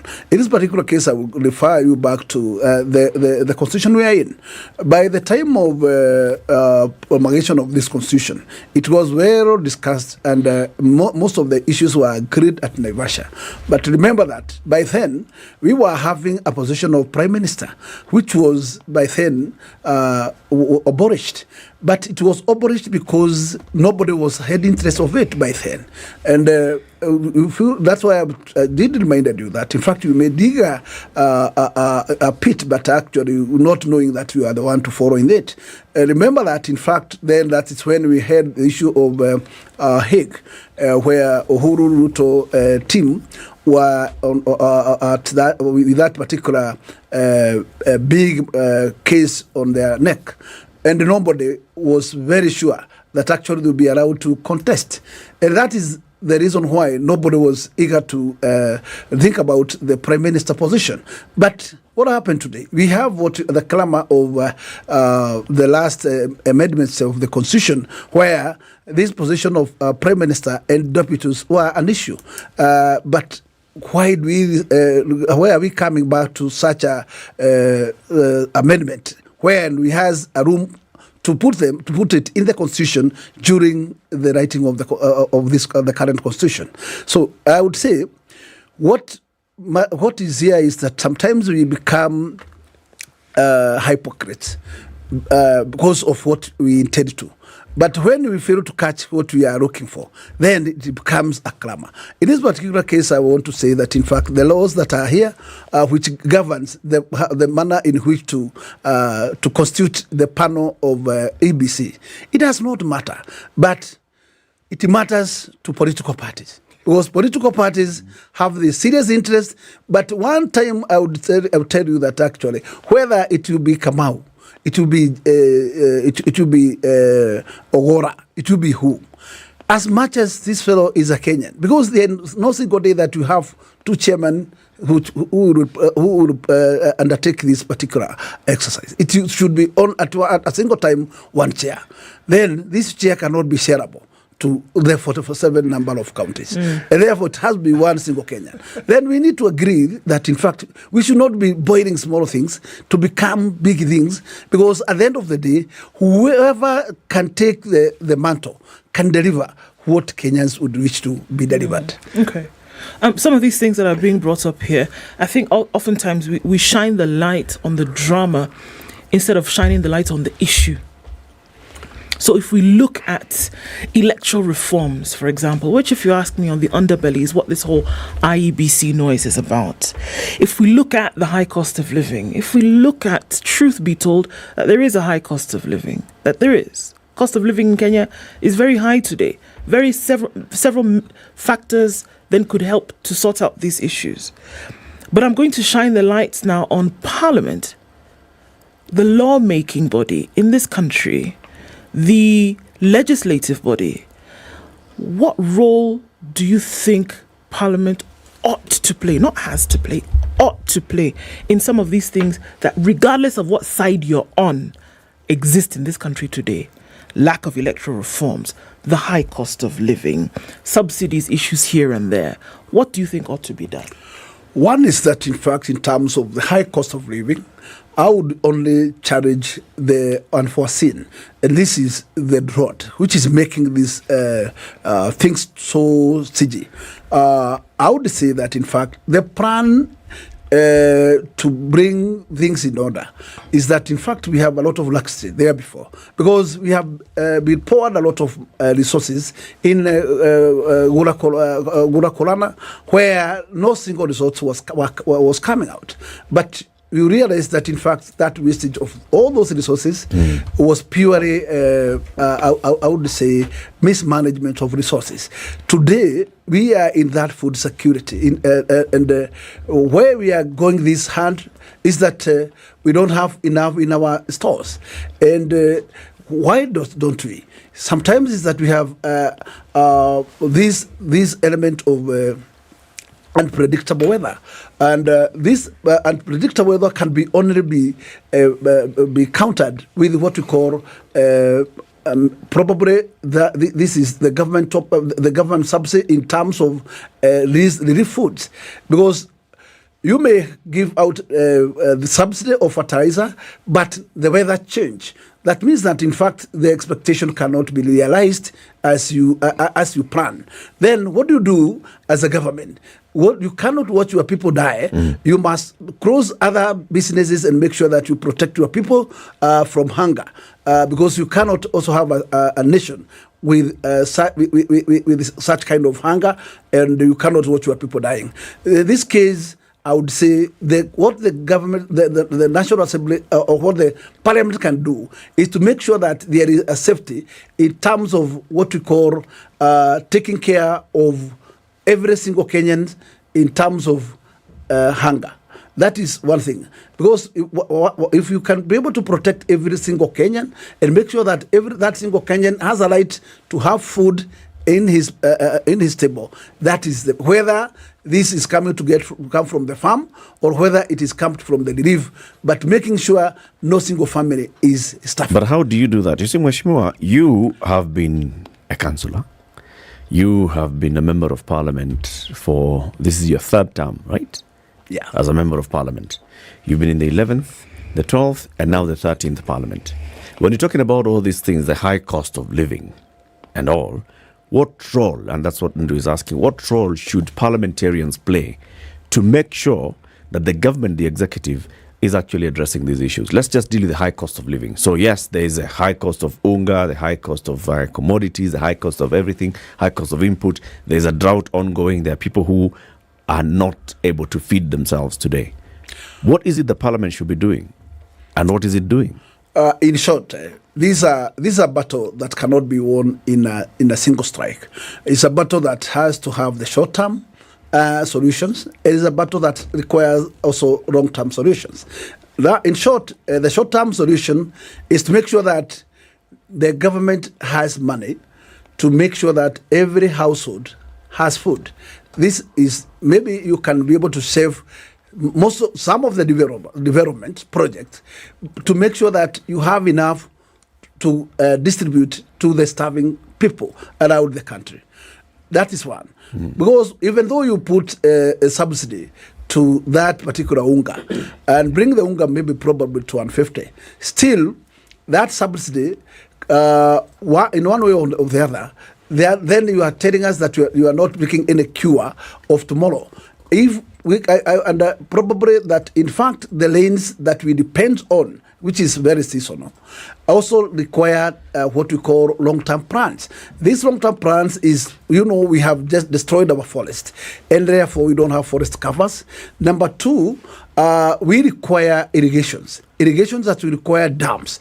The dams that cannot be able to be sunk tomorrow and provide water at a go. Then those are strategies that you require to plan, put budget for, and then make sure that you implement that project to have enough water for irrigation. Okay. Yes. Did the 12th Parliament put any budget? Because there was a drought already last year. By the time we're getting into this current year's budget, the President had already declared the ongoing drought a national emergency. Did the 12th Parliament factor in the fact that we have drought, so we have had unreliable rainfall, so we are not going to have crops, so we are going to have a food situation facing us? By the time we were talking about this, by the time we were passing the budget in June or in April, Ukraine had already been invaded by Russia. So all those things were at play. What did the 12th Parliament do? One thing is that, in fact, you need also to understand, and I have just told you very well, that the Parliament, it depends on what we call the priorities of the day. You may having a different opinion, but if your opinion don't get the requisite numbers, then your dream will perish from there. And that's why you must always allow the majority to move, but the minority always have their say. That does not mean that, in fact, despite there was no such a budget in, that there were no minds which were at least looking for that particular direction. But in terms of vote, when the vote comes, then you have to agree with me that the vote is carried by the majority, and you have to pass the budget as the majority wishes. That's what brought us here, without such kind of intervention. Let's take a break. The conversation continues shortly after this. 28 minutes to 8. The Honourable James Mwangi Kakuya is the MP for Embakasi North constituency in Parliament for his third term, representing the people of Embakasi North. So, Ndu, please tell Mheshimiwa about Minute Maid and why it's important to take a break from the very busy job of Parliament and when he's chairing that Committee on Trade and Investment and Cooperatives. You can imagine that so many things are running through your brain at the same time. And so Minute Maid gives you an opportunity to relax and refresh with so many different flavors, and say, take a Minute Maid moment, enjoy the refreshment, take that moment, and then come back to your busy day. Refreshing moments with Minute Maid.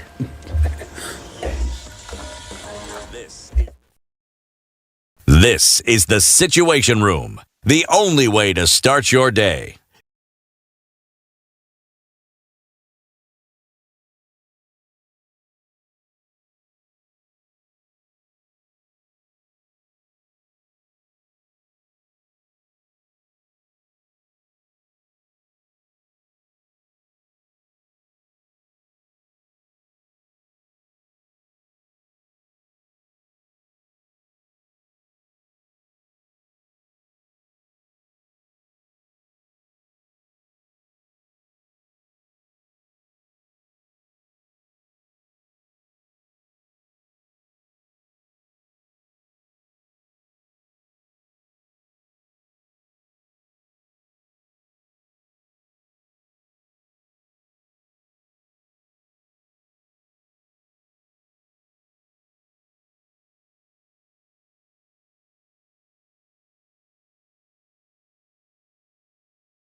It's a bit of a sunny morning in Nairobi at 15, highs of 24, and we'll see highs of 24 as well in Nakuru, where it's currently sunny at 14. It's 15 and sunny in Nyeri, highs of 26, and it'll go to highs of 22 in Eldoret, where it's sunny at 11. Partly sunny conditions at 26 in Mombasa, highs of 31, and Malindi will see highs of 31 as well. It's currently 27 and sunny. 20 and partly sunny in Kisumu with highs of 26 and highs of 26 in Kakamega, where it's sunny at 16. 18 and mostly cloudy in Kampala, highs of 25, and it'll go to highs of 29 in Dar es Salaam, where it's mostly cloudy at 25. 16 and clear in Johannesburg with highs of 28, and Lagos will see highs of 33, where it's currently clear at 25. It's 22 and cloudy in Kinshasa, highs of 29 and lows of 23.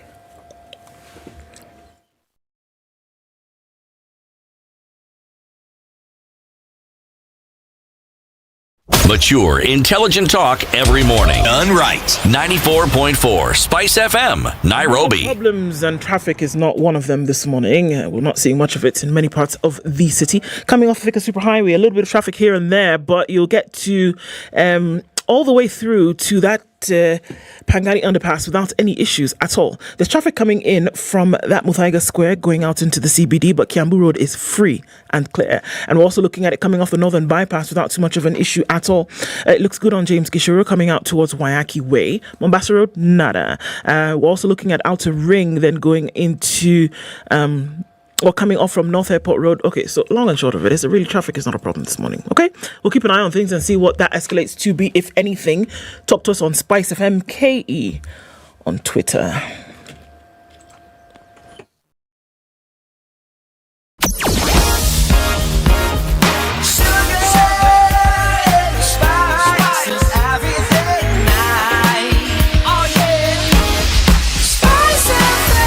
Spice up your life.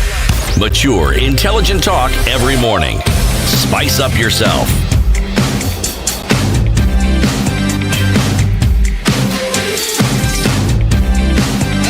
Mornings done right. 94.4 Spice FM, Nairobi. The Situation Room, Eric Latif Ndu Oko, CT Muga. Our guest this hour, the Honorable James Gakuya, MP for Embakasi North constituency. And like he has told us, it's the smallest of the Embakasis. So there's East, West, North, South, Central. North is the smallest and represents the people of Dandora and a bit of Kariobangi North, as we know it. Now, you talk about the bottom-up economic model and the bottom-up people and the people that you represent, Mheshimiwa. Do you think they are facing the issues that are being talked about in the country today? High cost of living, not being able to afford food on a daily basis. Do you think they are also facing the issues of looking for livelihoods, lack of jobs and opportunities, and all those others that are being raised? Do you think they're facing those? One is that, in fact, they are not exceptional. Because, you know, there hasn't been that proper planning, and especially for those who live in the city. And you realize that city sometimes is being taken as a place where people are well up, and the answer which is not. And you realize that even during sharing like this, what we call it is food, Nairobi is nowhere in the map of relief food. But they have a lot of needy people who require also to be in the package of relief food. Because we have those old women who probably are forgotten and nobody cares for them. And they are in big number. We have informal sector, which carries a lot of population, and it has to be considered as an area of hardship, where relief food should be mandatory to such areas. I would say that, in fact, taking consideration that, in fact, even my constituency still has those areas of informal sectors, then area something to do with those area of food stuffs, it is there. And I has been in a big mountain taking care of especially those old women and old men, because some of them they have their children who never come back to check for them. And actually, you cannot forget that they are existing. Am I hearing you to say that your constituency is basically a hardship area? It is. Yes. And it is. And I can tell you for sure, going by the application of bursaries, it tells you then how the figures are. Because at a single strike, like now, I'm just heading to issue bursaries. But you find that, in fact, the secondary schools only, without touching the tertiary, you have 10,000 applicants. Okay. This gives you now the concept of the whole constituency. It tells you it is a hardship area. Okay. Can we take your constituency then and apply the same situation to the rest of the country? Because I'm still coming back to this issue of the things that we are saying are then being agitated for in this mass action today. I am saying... So can we say that the things that are happening in Embakasi North are then an example, or if we can extrapolate to the rest of the country, is this happening around the country? Is it a problem that Kenya is facing? Yes, it is a problem that is all over. Okay. It's only that the way we are approaching it is the wrong way. Okay. Because Kenya as a Kenya, and our problem is we need also to at least come and listen together as Kenyans and find ways of how to fight with our issues together. But taking matter to streets and destructing businesses and all this manner are not the cure. And at the end of the day, it won't help a lot. Okay. But I think it is of important for readers to come together and listen together. Because you have an idea, I have an idea, and somebody else have an idea. Then bring the idea together, then let us look for a solution to deal with the monster in the stage. And I think that's the best way to approach our problems. But it doesn't mean that once we move and we destroy businesses and we shut Nairobi today, that we have succeeded and our crime has been listened and the goals has been won. That is not the way. The way is bring your mind close. Let us listen together. At the end of the street, I am sure that it's not above that a law that actually he cannot accept such a forum to discuss and exchange ideas on how we can deal with the monster state. I think that's the best way to go to approach our problems. But I cannot stand to say that we are not serving. Kenyans are starving, and there is a problem out there. Okay, so based on what you've said, so are you saying essentially that His Excellency the President, William Ruto, ought to sit at the table with opposition leader Raila Odinga and have a conversation about how some of these things can be fixed? Is that what you're saying? Of course, such a table is not a long table. The only long table is a table to discuss politics, to share power. That's only the table I cannot agitate to. But a table which can be able to talk and share Kenya's problems that are existing, it is quite welcome.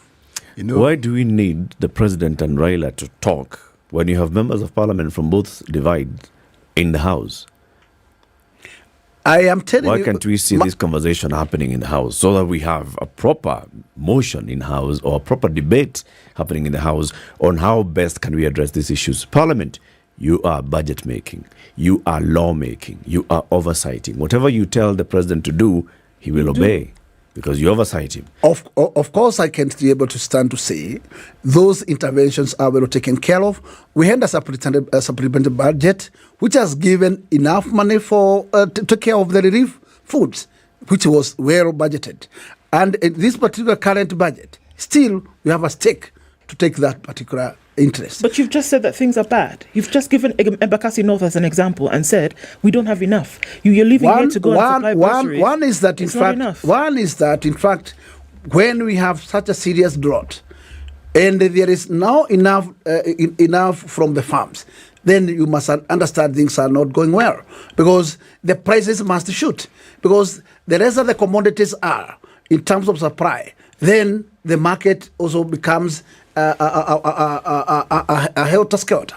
And that's why the gap is so big, because you may expect to get a bag of maize from as little as 3,500. But depending on the situation, you cannot realize that. The least you can get is from 6,000 shillings. That tells you that there is no magic you can get from the mirror, because the mirror will buy this mesh at that level of 6,000, and you expect him to also to recover his cost after that cost of production. It gives you now back to where we are, and therefore those are areas that, in fact, though we have interventions, still we need a lot so that at least we can be able to achieve where our targets are. You know, Mheshimiwa, where the problem arises is in the area of what we call optics.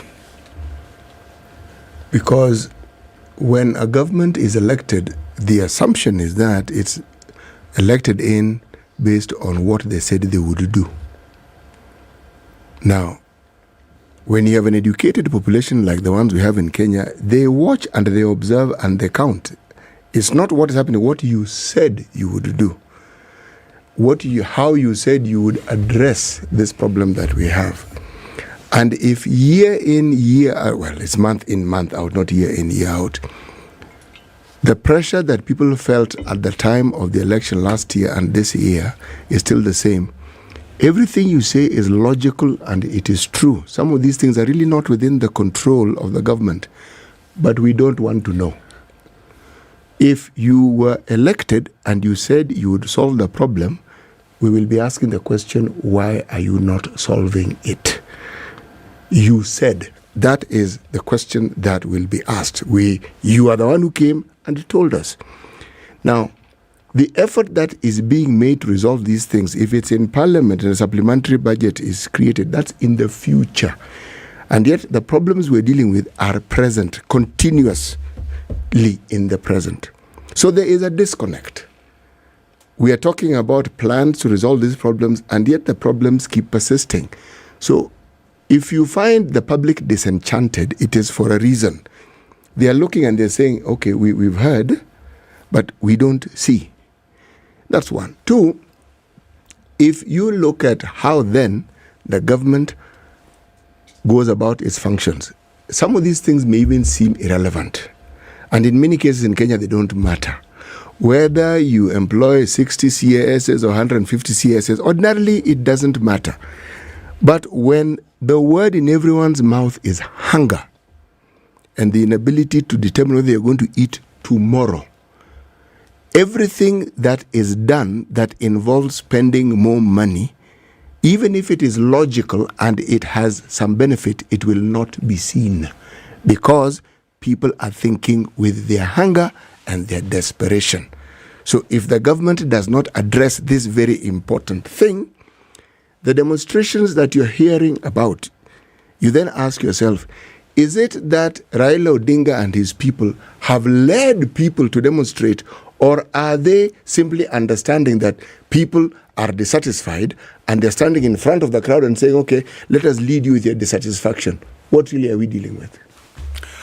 Well, I totally agree with you that, in fact, the promises were fair, and everybody who takes positions actually have to fulfill the pledges. But as the fulfilling of the pledges are part of ideally the duty and has to be fulfilled, then I think there is always importance of people understanding the situations as they are. Because this government, one thing, is not a government which came in and alive in where there was enough money in store to start doing things. Then one thing we must also understand is that it started collecting revenue like any other government, which because this is the way to go. And out of those revenues is where then you spar and you know where to dispute, where to and which are the priorities to take fixed fast. And before anything else, I believe we must think of how to deal with hunger, because hunger, when somebody is hungry, I am telling you, there's nothing he can understand, and therefore it's a duty that, in fact, the government is doing very, very, very, very strongly. But I would say that we need to make sure that they accelerate and make sure that they are fixing it as soon as possible, that every single household can be able to be assured of a meal a day. That to me, I am of that concern, because I have such kind of victims which are sleeping food rails, and it's an issue that also is totally disturbing, even in where I represent. Do you feel the supplementary budget addressed this issue? It can partly address, but it can't hold address. So after in such a situation, that's why the government has invited the well-wishers of this country to bring into a center raising of resources which can also assist in this particular area. But Mheshimiwa, this is it. The supplementary budget, and looking at the amounts that were allocated to the various functions, all right? Yeah. Look at the amount that went into addressing those very needs that we're talking about. All right, so increasing the subsidy to purchase fertilizer for farmers, or subsidy to bring in maize into the market, or the money that went into basic relief. Juxtapose that with the money that has gone into other functions, like how much money has gone into the presidency, how much money has gone into running government, how much money are we spending on a daily basis on just operations of government on a daily basis, which is fueling vehicles, buying new cars and all. Funding travel. If you look at those and you pass that supplementary budget, do you feel that you really honestly addressed what is really paining Kenyans? One thing I would say that, in fact, by the time of approval of the supplementary budget, most of those areas interventions were looked into, because if it is an issue to do with those travel and those other expenditures that are necessary, most of them were shelved. And I would say, despite that, in fact, we have offices which you cannot say that they are not going to run. They should also have budget, because you can't tell me that you have a presidency office which will not require a budget. Then how the president will be able to serve the nation if he's starved? How is his deputy going to serve the mass if he's staffed?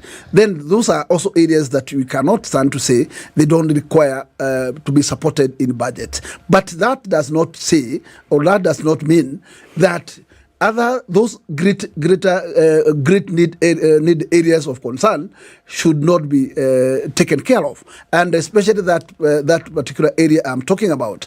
And I have just said very clearly that, in fact, the government has taken what we call intervention, because it has allowed importation of maize in a tune of maybe 500,000 bags. And I am sure that, in fact, shortly that maize will be in the country.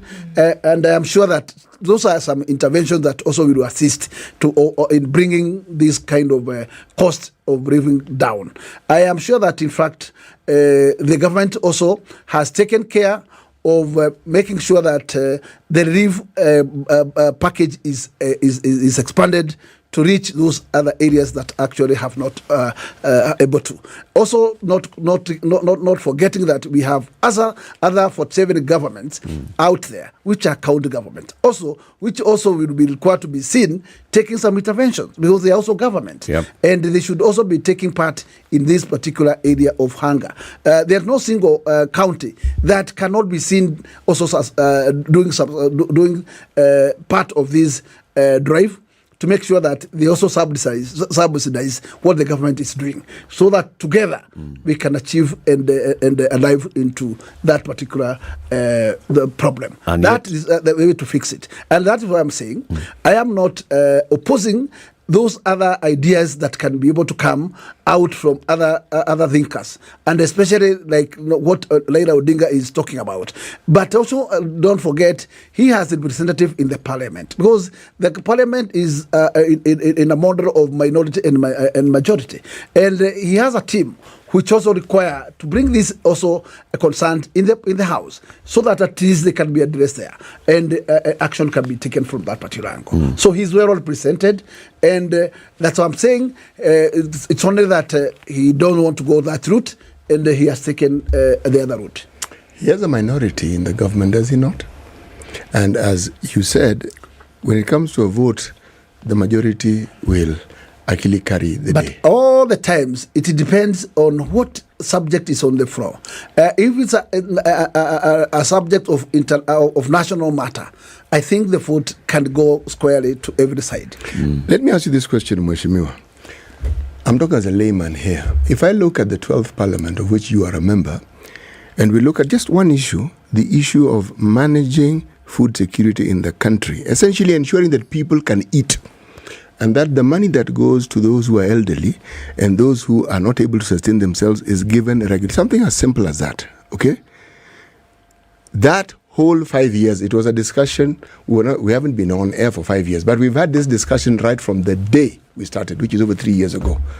Simple things that the government or that particular parliament talk about oversighting, but we see no change. And yet they have the power to bring about the change. They actually have the power. Then comes the 13th Parliament. Now, if we were to look at both the 13th, let's even go to the 11th, and ask ourselves, surely these parliaments, that these people whom we elect, do they really have the interest of the people who elect them? Honestly. And this is not somebody, you don't point at one person. You see, because it's parliament as a body. If we say that our parliament in terms of function and ability to actually serve the interests of the Mwananchi is moribund, meaning it's on its deathbed, for all purposes it is a walking dead. You see it, but it's not really alive. I say this because if people are going hungry, there is a parliament, it is functioning. They get their salaries paid, meaning we pay you to continue doing the work, and then the work we pay for isn't being seen. The least common denominator of our society cannot determine whether tomorrow they will feed. And we have a parliament. Now, surely, Mheshimiwa. Honestly, what I would say, the answer is that, in fact, as much as the parliament legislates, it's also have a duty to oversight. That therefore tells you the duty of those committees which are assigned to those departmental is to make sure that they oversight what is happening. And once we have an issue in that area of agriculture, because it's an area where the food security is domiciled, I think something wrong was there, because intervention were made and budgets were being made, and that's why I told you that there was a lot of money pumped to Ura Kulalo in Tanda River, but squarely we scored zero. And that kind of intervention is where I can say we did wrong, because we spend the resources, but nothing prudent come out of it. I would say that in fact the mistake was there, and the oversight committee also didn't report in good time to the House to state the state of the situation out there. But I would say in fact we need to change our plan from doing things our own. We bring in partners who will be able to put in their resources, and then allow them to do farming of those areas of food security. Then provide land as a government. And I think going by those arrangements, we will be getting out of this problem, because one, we will do it as a business, and he cannot be able to stand to lose. But once it has been quite clear that in fact whatever is governmental is a fail at the end of the day. That's why we have having a nosedive of most of things that where the government stands. We have a nosedive of KQ, we have a nosedive of a hotel like Intercon, we have a nosedive of Mumia's sugar and many other things. Whatever, because you realize there's a sugar cane factory here, which is public, which can't perform. But just across, you have another private, which is performing. Then you cannot tell me that actually it is failure of management, which is aching or which is killing us. And therefore, what we need to do is to make sure that if you can't do it our own, let us privatize. Let us allow other partners to take charge and give us a result. As we conclude the conversation, Mheshimiwa, what do you tell the people of Dandora today? Should they, those that would want to participate in a demonstration, in a protest, what would you tell them? I would want to tell my voters and my constituents that demonstrations will not give us cure, and therefore let us not involve ourselves in those demos. Kindly, I urge you.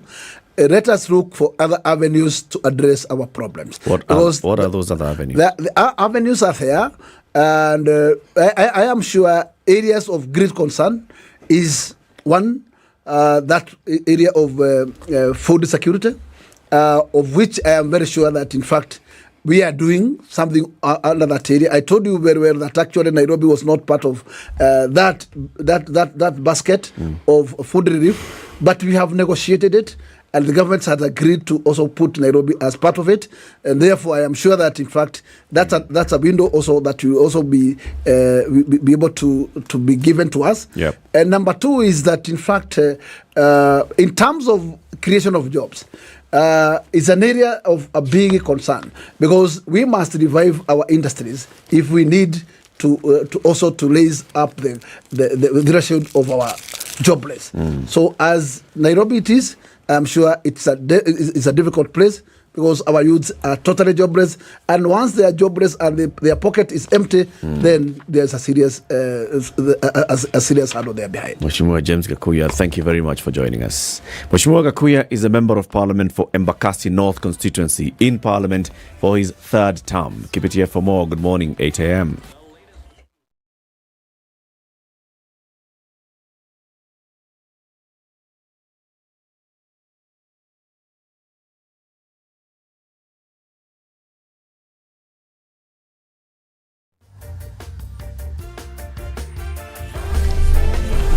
Good morning, this is the News Wire. I'm Leah Ubaga. For the better part of this morning, police officers have come to different areas in Nairobi ahead of the expected protests by the Azimio la Umoja coalition. A spot check saw GSU officers around the Kenyatta International Conventional Centre and other areas within the CBD. Another contingent of police officers was deployed at Mlango Kubwa, Kibra, Madare, Juja Road and Kamkunji areas. All roads connecting to State House were also barricaded, including a section of State House Road, University Way, Processional Way, Arboretum Road and others. The situation is however calm as traffic flow is seamless and the movement of persons, though a handful, seemed normal. In Kisumu, business operations seemed to be frozen as most shops remained closed along Oginga Odinga Street and other streets. Chaos broke out after angry citizens stormed the Emukaba police station in Navoholo constituency as they wanted to attack an officer who allegedly broke into a car of an Archbishop of the Church of God, Ernest Kitai, and then stole his car battery.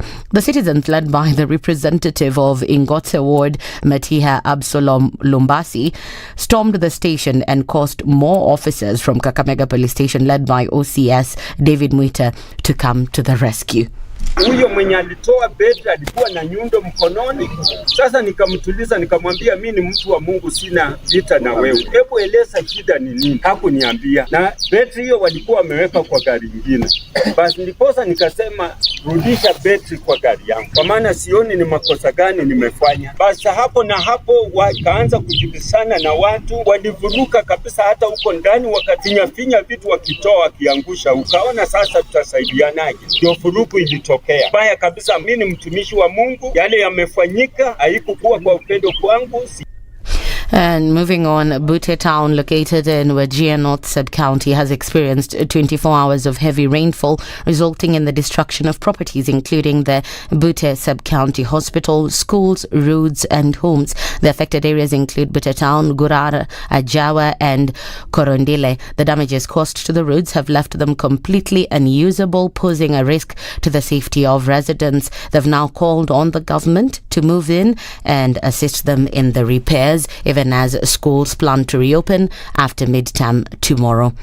Kenya Airways town booking offices in Johannesburg, South Africa and Kisumu will be closed today and reopened tomorrow due to the expected protests in the city. The airline, however, states that all its other offices, including airport offices in Johannesburg and Kisumu, will remain operational during this period. And in the international scene, former US President Donald Trump says he expects to be arrested tomorrow over cash money allegedly paid to a porn star before the 2016 election, calling on his supporters to protest, with signs mounting that prosecutors are moving closer to indicting Trump, the 76-year-old billionaire, took to his Truth Social platform and asked the public to protest over this. That's the Newswire. I'm Leah Obaga.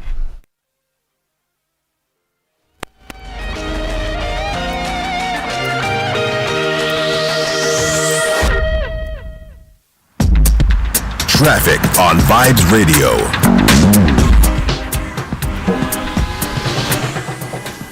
What's up, travelers? I hope you're having a beautiful morning. Just an update on what's happening in traffic.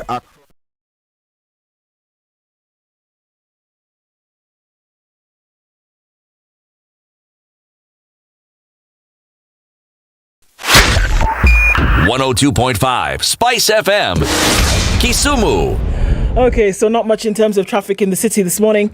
Looking at a little bit of it coming out of Westlands, but that's all right. Crossover from Langata Road into the CBD as well. That is not happening.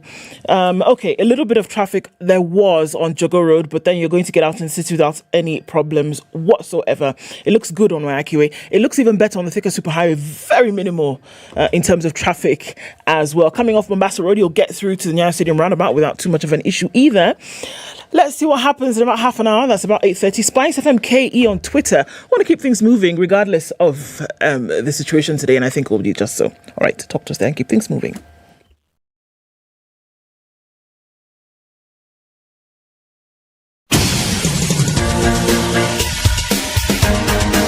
This is the Situation Room, the home of hard-hitting political commentary and penetrating insights about the state of the nation. This is a talk radio experience like no other. The Situation Room, a place for hard truths, debates, and elevated conversations. The Situation Room, witty, political, engaging, deep, controversial. In the room, we have C.T. Muga, researcher, academic, seasoned political observer, a fountain of wisdom in these politically uncertain times. Ndu Oko, Nigerian by birth, Kenyan by choice, communications expert, Pan-Africanist, a truth seeker and believer in people power, and Eric Latif, agent provocateur, the man in the chair, seasoned journalist, news hound, a man who believes in punching up, not down.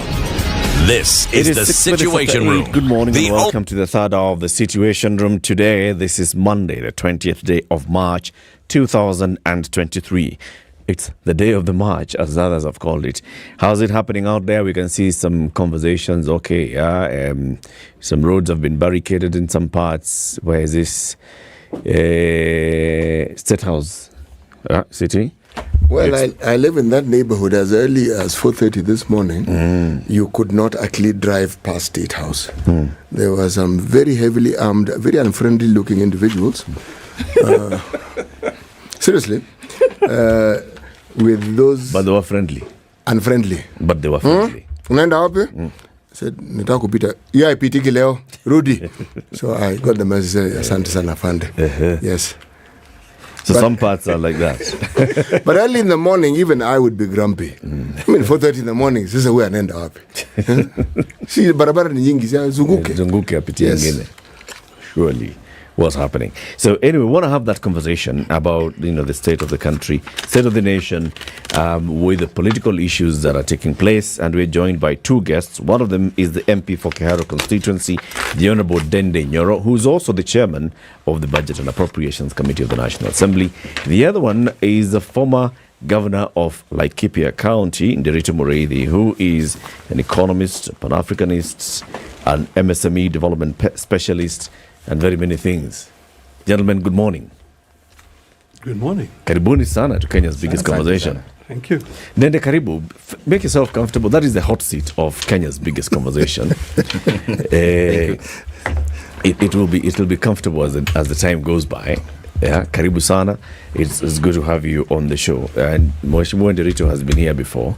You're the one who hasn't been here before, Mheshimiwa Nyoro. So let's welcome you, the Honorable Dende Nyoro. Karibu sana to Kenya's biggest conversation. Thank you very much, Eric and the team. This is my first time to come to Spice FM.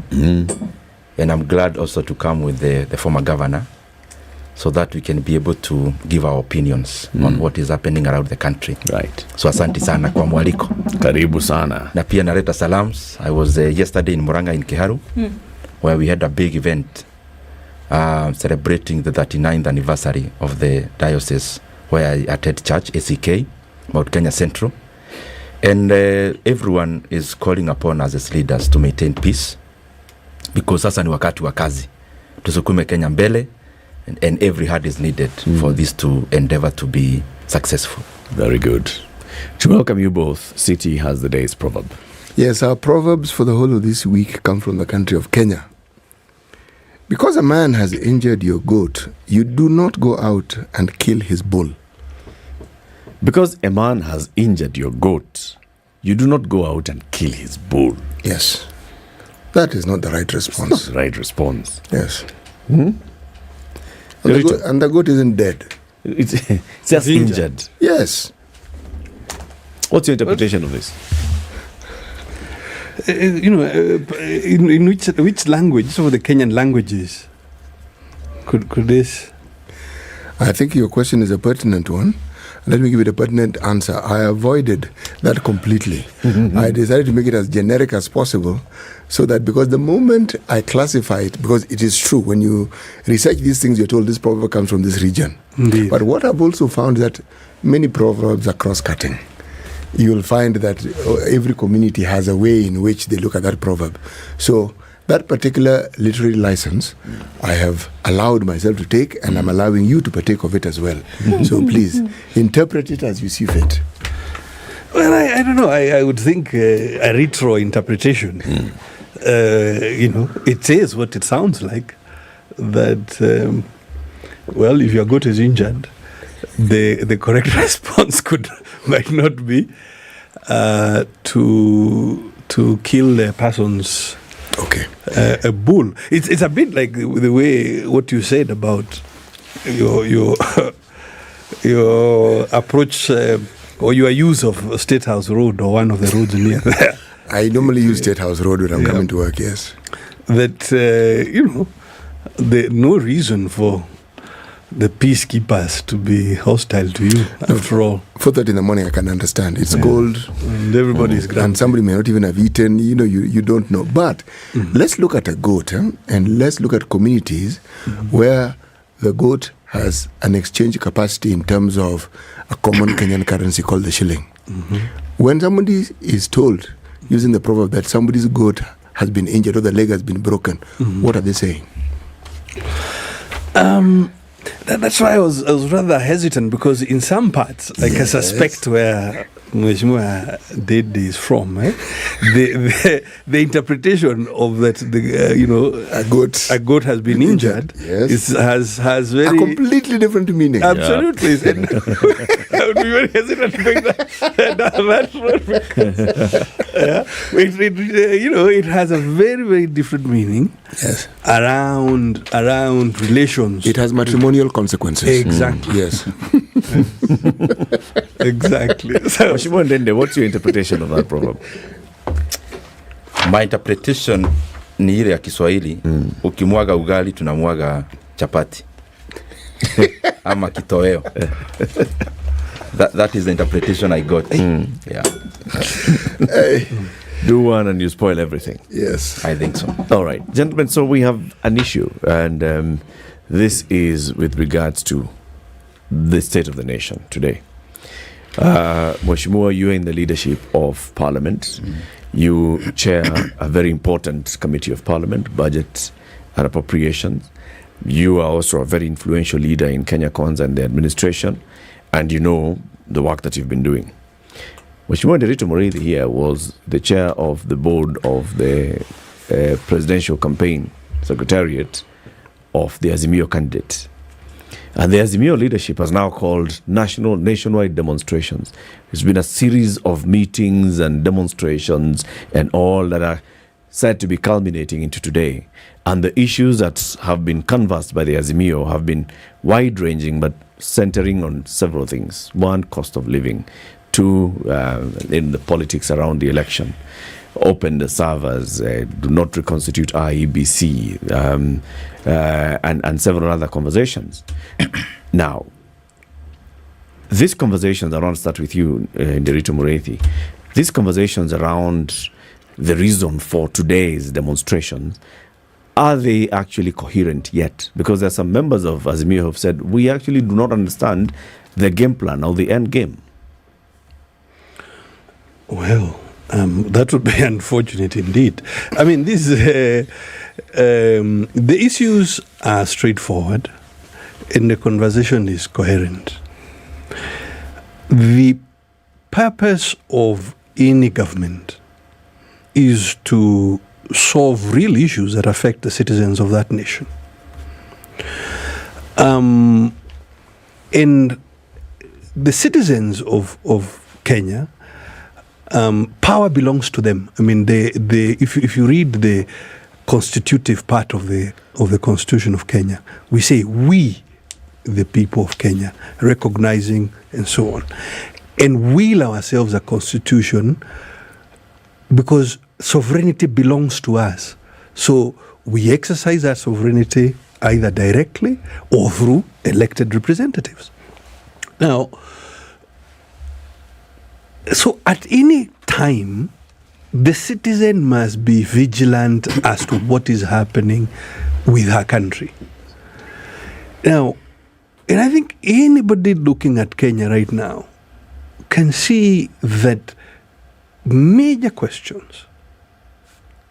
The country is in a crisis. The cost of, if your currency has depreciated 40% in 2 years, I don't think you can sit pretty and say that things are working correctly. If the cost of living is going up 10%, 12% year on year, I don't think you can say that things are sitting pretty. When there is drought in major parts of the Republic, people frankly are facing very dire circumstances. All these questions require proper, consistent action by authorities. And where that is not happening, then the citizen must stand up and say, look, something is dramatically wrong. Now, I know you've said, you've characterized it as, say, Azimio, but I don't think, you don't have to have voted for Azimio to be honest with the condition of your own nation. So the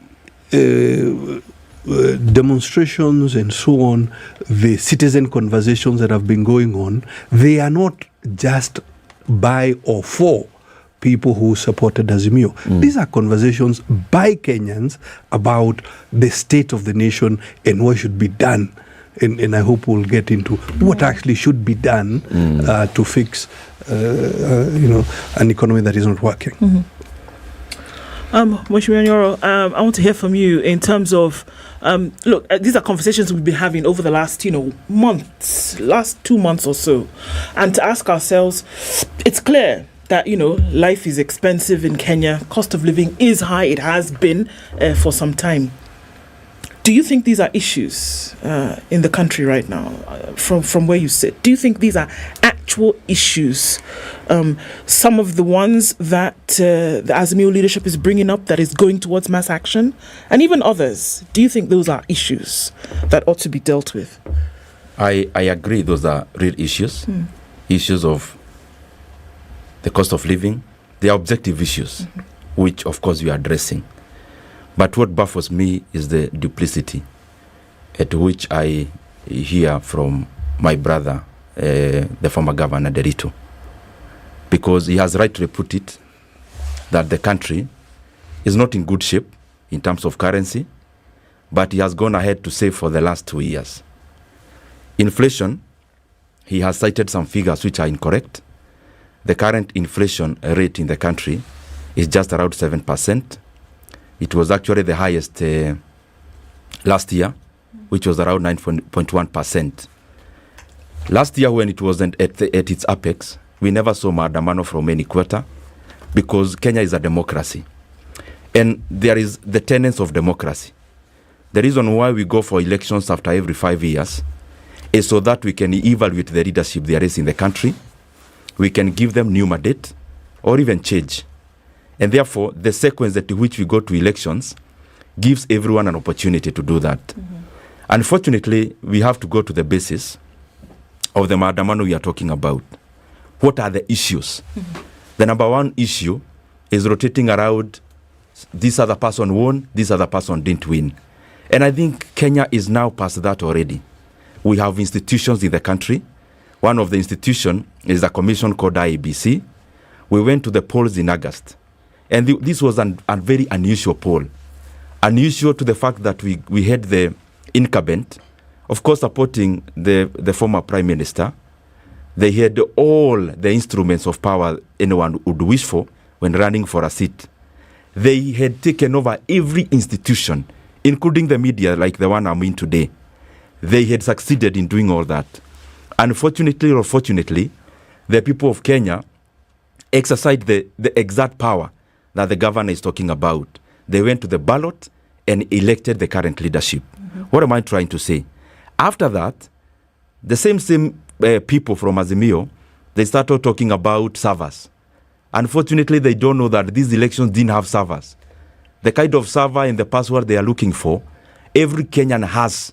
You just needed to go to the portal and see for yourself and tabulate the results. The only server that was needed is a calculator, which I think they had. I see all of them have phones. And therefore, we must stop taking Kenyans into some kind of a ride.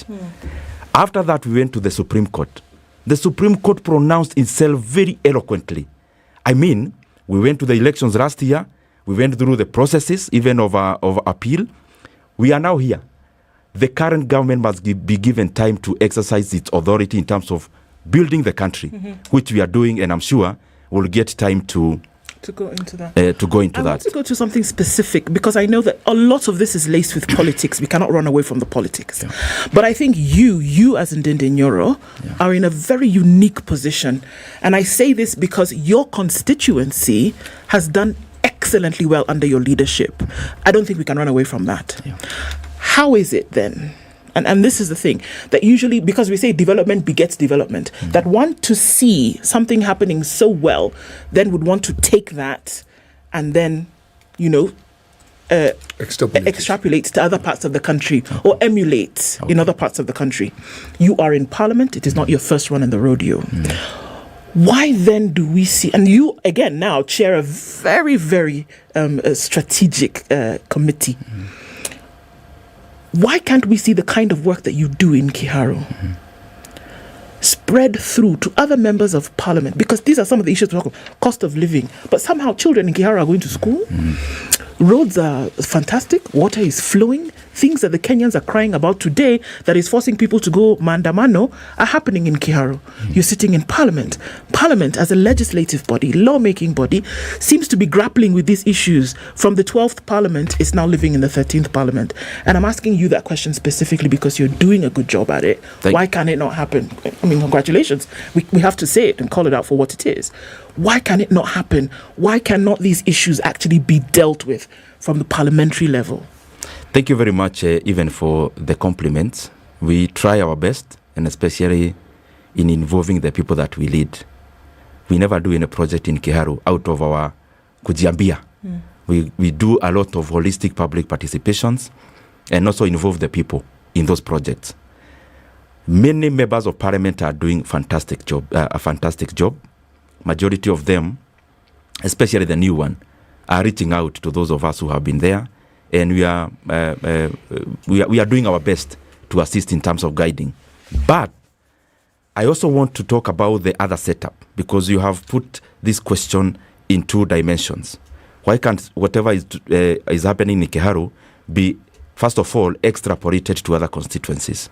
That already is happening, and we are doing our best. By the way, we have hosted around 40 MPs so far from last quarter of last year.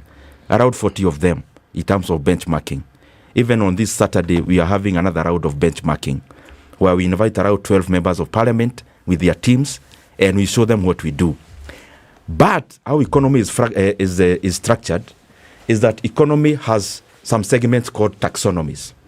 There are issues that you can do in terms of projects that touches on a taxonomy. And then there are macro policies.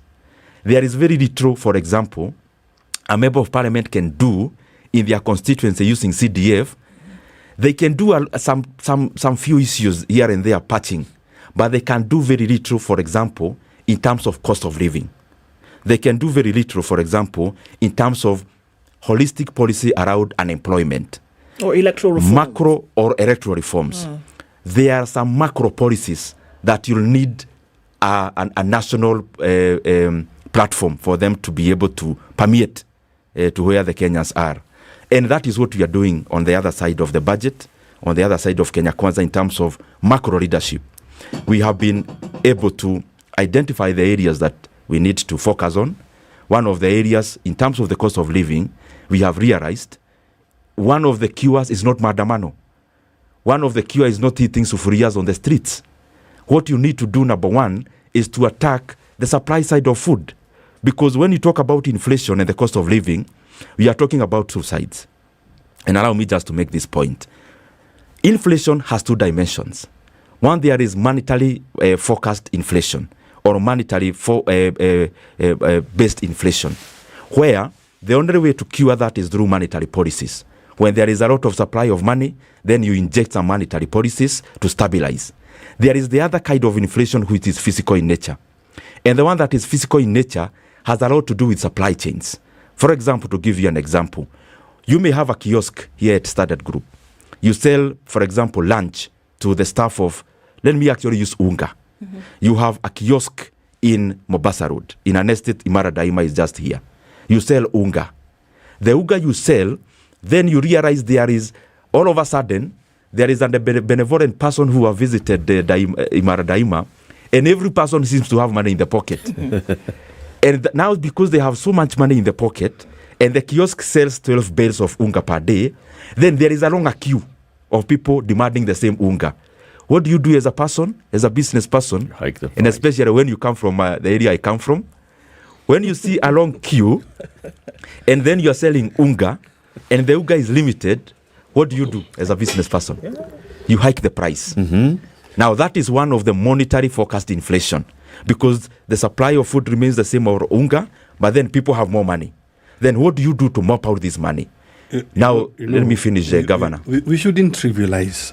We please, should not. No, I come from an area where, and you know very well, yes, and that you give a leader time to speak. Then when you are given some time to speak, we are all leaders in this room. Then speak. And we have been listening to you very patiently, Mheshimiwa. But you came here as a panelist. I'm just suggesting. Give them some work to do. They are paid to be panelists. Let us not trivialize. I agree, but you get your time to speak.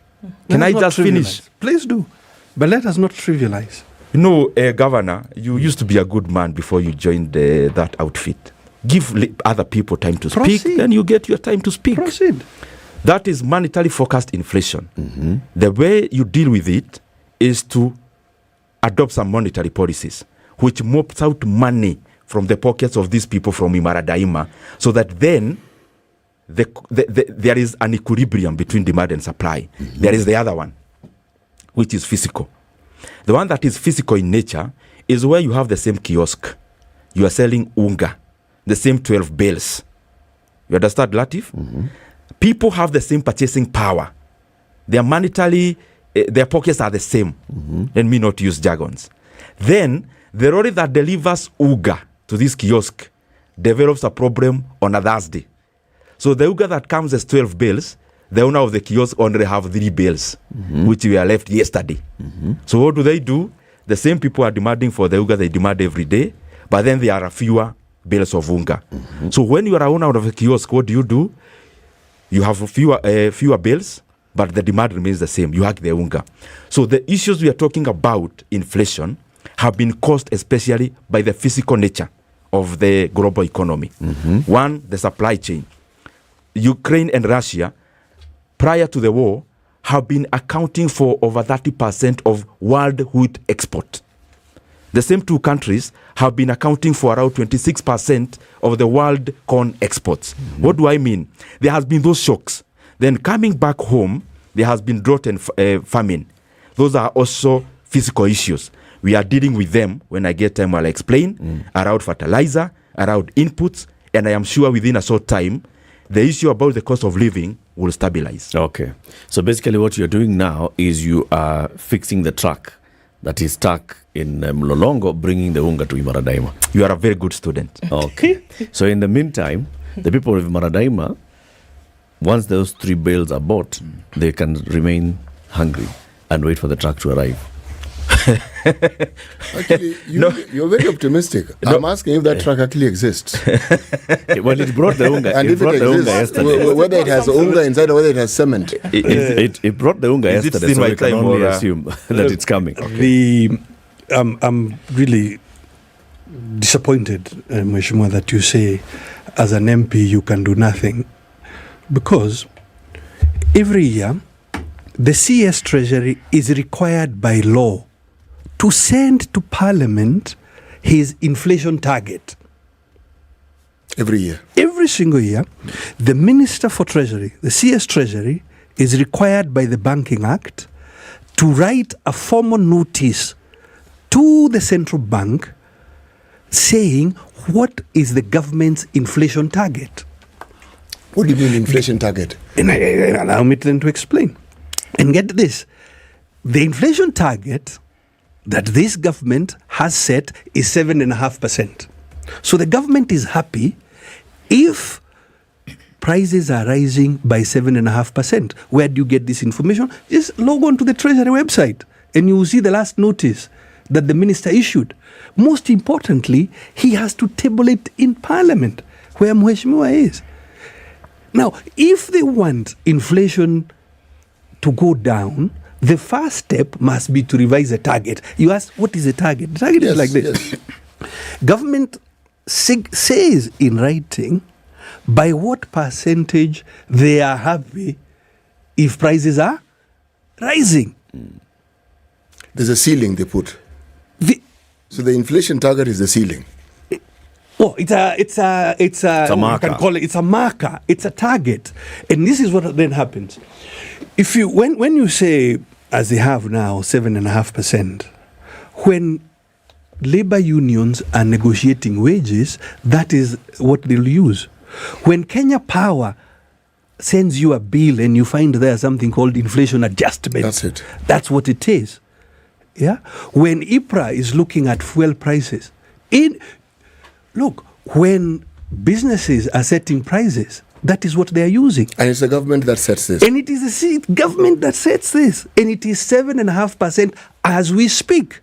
So the reason Kenyans are not convinced with what Mheshimiwa is saying is that if you truly are serious about tackling inflation, the first thing you do is to lower that target. Because that is what today Kenya Power, unions, businesses are using. If you lower the target, Mheshimiwa, does it actually affect the inflation rate? It's a self-fulfilling thing. Go with the sequence again. This year, as labor unions are sitting now to negotiate with employers, that's the rate they are using. As Kenya Power is sending you a bill, that is the rate they are using as inflation adjustment. So, and it has been tested worldwide. I mean, this is not something new in the way economies are run. So, the first step of any serious government intending to bring down inflation would have been to bring down that target. Now, this government is doing no such thing. By bringing down the target again, what does that mean? Does it look at the macro and microeconomics of the country and then look at this is the likely direction that our inflation is going to take, and so therefore let's set a marker? Because if you look at the central bank figures for the last year, since May 2022, annual average inflation in May last year was 6.16%, 12-month inflation 7.8%. It has been rising up to February, 8.3%, annual average inflation, and 12-month inflation of 9.23%. It's been rising. So when the government looks at that and the National Treasury says, okay, 7, what is it, 7.3? 7.5. 7.5%, and the February inflation rate is at 8.3%. What does that mean? And then you respond to this. It means that they are not achieving the target that they have set. That's what it means. That because the first of all, So if you ask an economist already like the me, National Treasury's target is lower. 7.5. Is lower than the market. Than what they are achieving. It means that their efforts to control inflation are not succeeding in as well as they would have preferred. But I think the big point I'm trying to make here is that why are you setting a 7.5%? Why is it not 0? Why is it not 1%? Because that is you, the government, setting, if you will, the threshold of pain you feel that people should endure. Mheshimiwa, that's the theory. Where has the government ever set that 1%, 2%, 3%? Inflation targeting started in New Zealand in 1989. That was the first banking act that specified that the minister should, and we, Kenya and many other countries in the 90s adopted inflation targeting. It is everywhere. In Nordic countries, for example, they have set it between 0 and 1%. In the US, 2%. Is this what also then determines interest rates that are charged or bank rates that are determined by the central bank and all these financial things that we're always dealing with and always being told some percentage or the other? Well, indeed, because you want to be in positive, we say positive real interest. So if you have set the inflation target at 7.5, for you not to have negative interest, then your interest rates needs to be above 7.5%.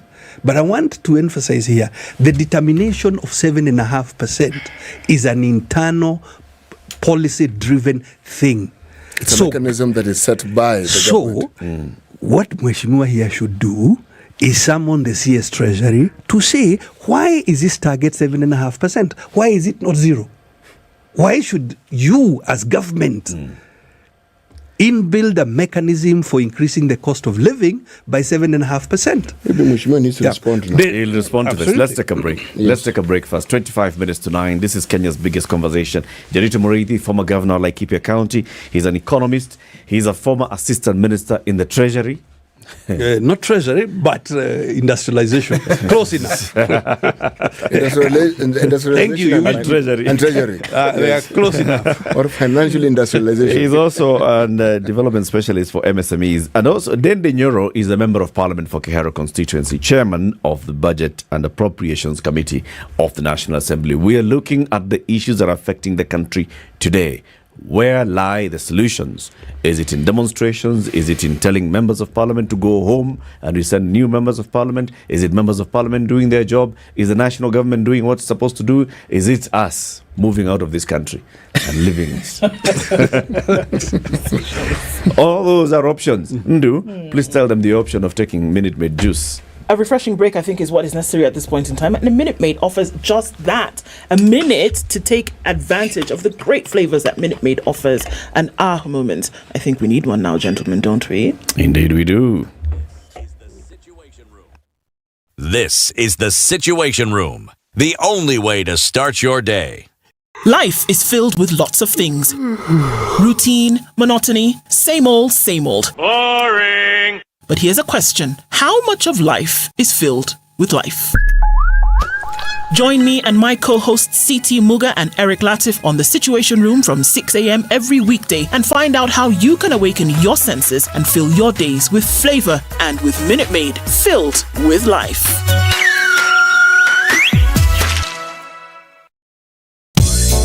Yolanda Mulu, DJ Absolute. When the gang is together. Got the sugar, got the spice. Yorada. Yes. I have missed you like hot hamburgers. Eh? Like hot hamburgers. You know, bad boys give more money than you can count. Hey, bad boys give more money than you can count.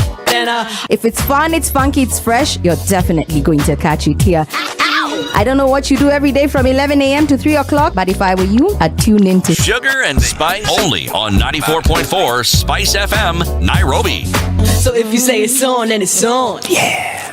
Partly sunny conditions in Nairobi at 17, highs of 25 and lows of 14 today.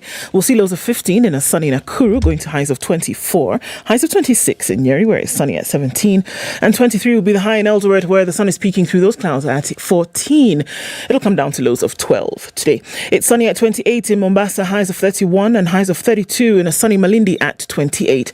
Mostly sunny at 20 in Kisumu, highs of 26 and lows of 19. And Kakamega will see highs of 26 coming down to lows of 15. Rain showers in Kampala at 19, I beg your pardon, highs of 25 and lows of 18. It's cloudy at 25 in Dar es Salaam, highs of 29 and lows of 24. Looking into Joburg, it's sunny at 18, highs of 28, and we'll see highs of 33.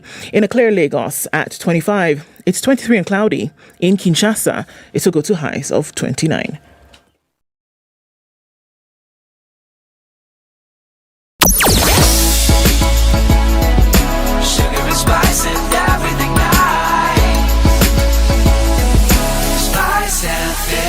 Spice up your life.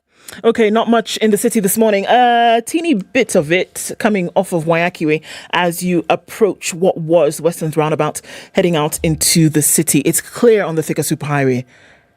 It's clear on Jogo Road. And when I say clear, I mean there's no traffic on Jogo Road. You'll be able to get out towards Landis and into the city really quickly. Not much of an issue here at all. Southern Bypass, as usual, looks pretty good. And when you want to know that there's no traffic, the Northern Bypass doesn't even have an inch of traffic on it. Upper and Lower Runda experiencing no traffic delays this morning. Outer Ring looks pretty good, as it does on the Eastern Bypass, getting out towards the city in and out. SpiceFM, and there's Kihara on the map. SpiceFM KE on Twitter. Talk to us then. Let's keep things moving this morning.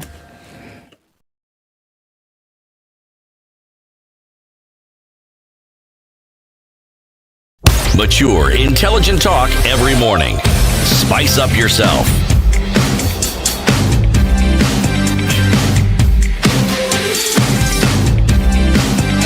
Mornings done right. 94.4 Spice FM, Nairobi. Until 10 a.m. this morning, and the conversation continues. But have you texted the word Two Rivers to 22365? Yeah, please do, because once you text the word Two Rivers to 22365, Centum Real Estate are going to get back to you, and they'll tell you about the apartments that they're putting up at Two Rivers and how you can get into owning them. And it's a very easy way of owning them. Number one, you can think of how much rent you're paying currently wherever you're paying rent, and you can actually transfer that rent into renting as you own. So you use that as part of your payment towards home ownership. Also, think about the Kenya Mortgage Refinance Company. So, you know, KMRC allows you to go into your bank, your participating banks and the participating SACCO, and you can ask your SACCO or your bank, I want a KMRC deal. You get to take a mortgage of up to 25 years at below 10%. That's about 8 to 9% interest rate per year. And it's fixed for the duration of the tenure, for the tenure of your loan. So imagine that. And you get to own new, good apartments, 24-hour supply water, 24-hour supply power, security, good living experience, good place that you can live in, and it's close to all the amenities, schools, hospitals, the city center, the shopping malls, the largest shopping mall in Eastern Central Africa. Two Rivers. Text those two words to 22365. The Honorable Dende Nyoro and the Honorable Nderito Muridi are still here with us. Dende, you are about to respond to the issue of that Nderito had raised. Thank you very much, and I request my good brother Governor, we listen to each other so that we do not have to rebuttal so much, because I listened to him talking about that MPs can do nothing about the current situation in terms of macro. If you were listening, instead of trying to speak when I was speaking, you would have heard clearly that I said the MPs in terms of CDF, they deal with taxonomies. We deal with real projects. But MPs in terms of what we can do in terms of macro is, for example, the seat that we occupy in the budget and our role also in parliament in terms of setting policies, in terms of assisting the government of the day in fulfilling the physical agenda. So I never said that you can do nothing. Number two, the issue of inflation, targets, benchmarks, and in terms of the real. Governor and Eric, I got your question very clearly, that what should Treasury do? Is it to paint a rosy picture and say our target for inflation is 2% like the US? Or is it to communicate empirically derived inflation rate? The role of the Treasury gives a guidance. These inflation rates are used by many people in terms of decision making. They have to be factual. It is not a wish list that you come today and say, we are lowering inflation rate to 2%. You are lowering inflation rates to 0.1%. This is derived empirically using the real circumstances that are there in the economy. And even using the examples that he gave, the federal US interest rate target is around 2%. But relative, what is the current US interest rate? It is 7.6%. Therefore, which should you use now as a consumer? When you go as a consumer to buy, the things you're buying are not based on the target. They are based on the actual. And what you are doing in terms of the actual is what I was describing before. And you asked a very important question about the example that I gave about a kiosk. Then what happens if the trailer actually imekwama kabisa? It never arrives.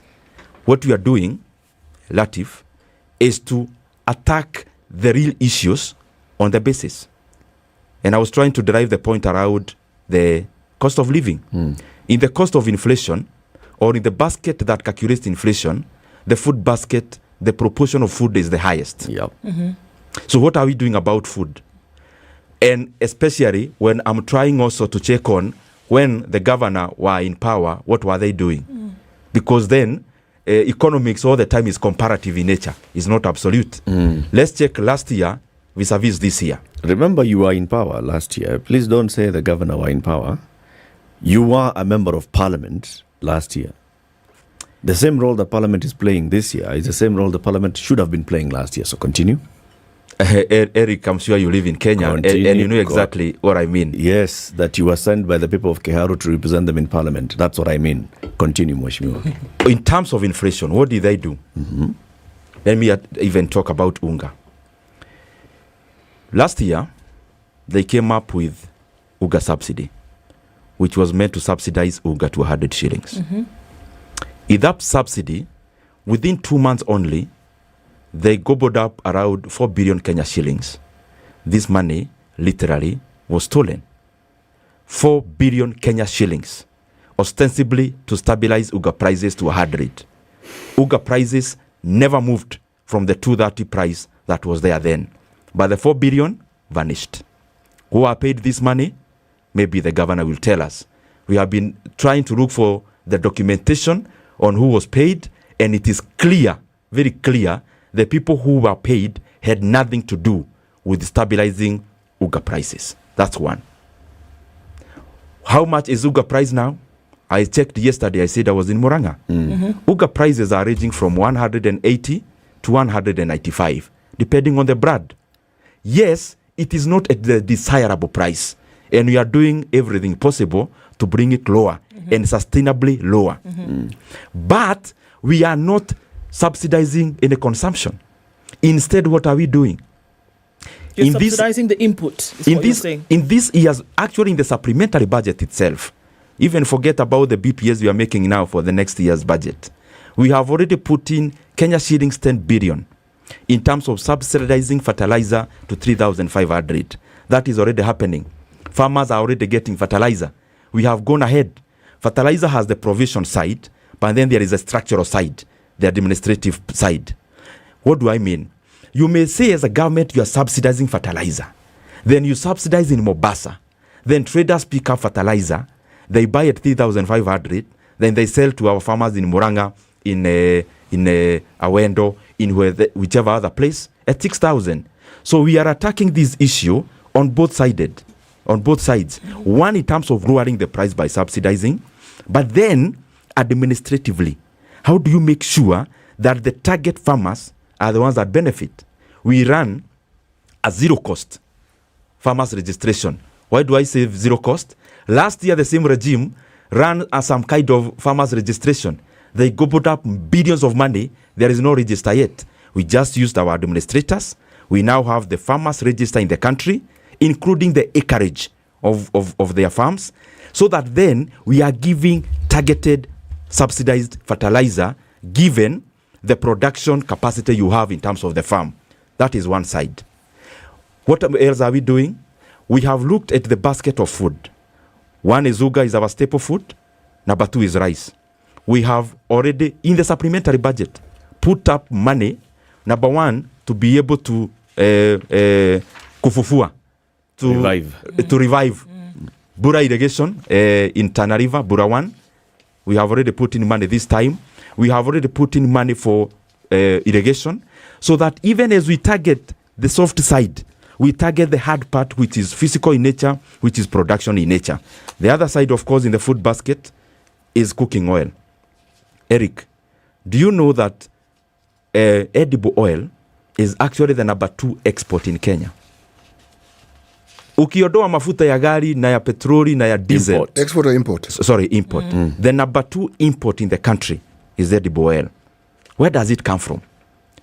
When you ask some people, they may think it comes from the supermarket.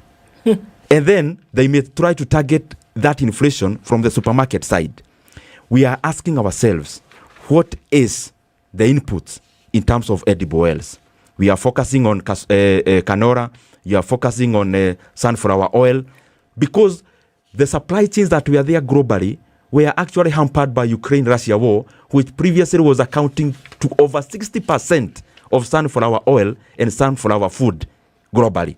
And therefore, trying to answer even the question about Latif and what happens if the trader comes to a cropper, what the specific economists have learned out of the disruptions of the global supply chain of food is that we have to be inward looking. We have to be inward looking in terms of food security, in terms of food production, and that is precisely what we are doing, even demonstrating that by the way we are allocating resources. Mheshimiwa Nderitu, looking at, just hearing what Mheshimiwa Nyeri is saying, and some of the things, the way in which they're being explained is that they need time to unfold. If we're looking at inputs at lower prices, what that will then come out to is an output that will be cheaper than to purchase, isn't it? And one of the things that they've said is that, and I think this has reverberated through the conversations over the last 3 months at least, is that we've just gotten into the driver's seat. And these are some of the things that we're already doing. How about you give us a minute for these things to unfold? Give us some time for this seed to germinate and grow, and then allow us to harvest. That's one. Then number 2, will a mass action bring about the results that people are crying for? Well, what I hear, frankly, are excuses. Okay. Time? What I hear excuses by our colleagues that, we are new. First of all, they are not new. They are part of this country. They've been part of government. They were part of government last year. They've been part of government going back 20 years, even longer. Yeah, I think the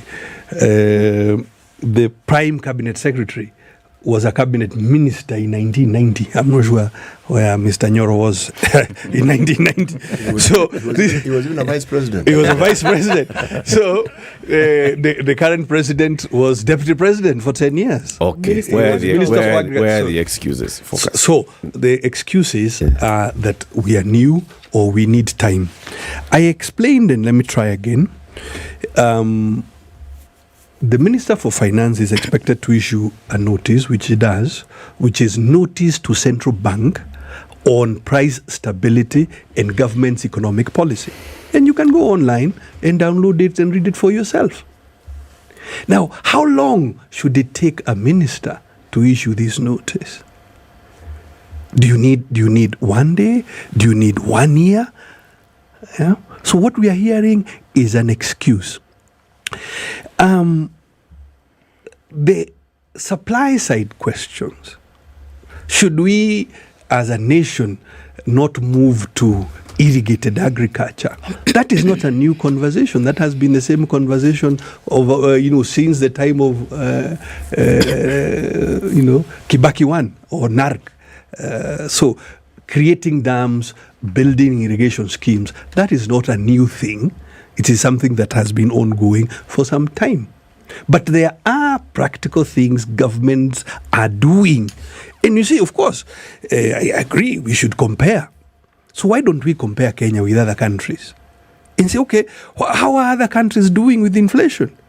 How is it that inflation is 1.3% in Benin, in West Africa, which is a small economy? How is it that it is 2.5% around the corner here in the Seychelles? How is it that it is nearly 3% here in Eritrea, which are small economies? How is it that it is 4.9% with our neighbors here in Tanzania? What is it that those countries are doing that our own is not doing? So yes, we should compare. Now, what you will see is that decisive action and leadership is what matters.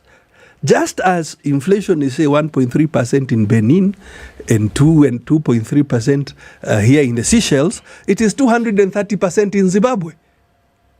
So the real, it is 10.5% here in Uganda. Okay, well, sure. So the leadership, yes, Eric, leadership is the most critical ingredient in putting the right. Then let's question the leadership and the specific actions that it's doing, because I think it's important. If they say that this is what they're doing, and you don't think that that works, then tell us this is why this would not work. So let's talk about what they could do. He has said that to address the issue of food security in the future, in a span of 6 months' time, right? Ndende?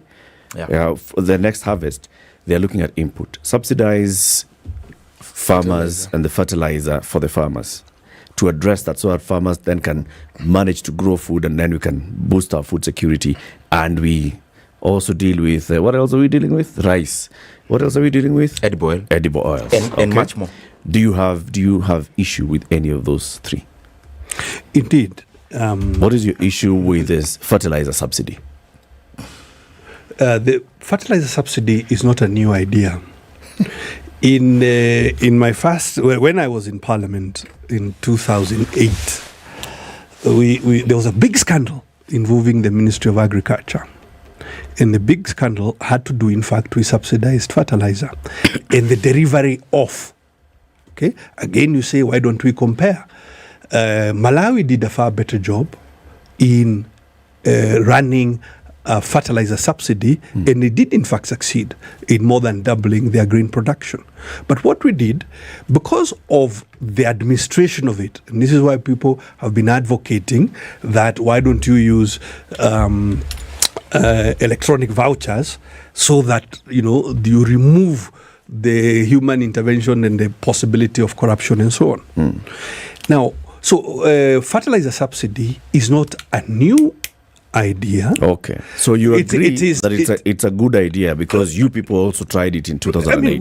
What is the issue with it this time? Not just we people. Kenya has been working with fertilizer subsidy over the time.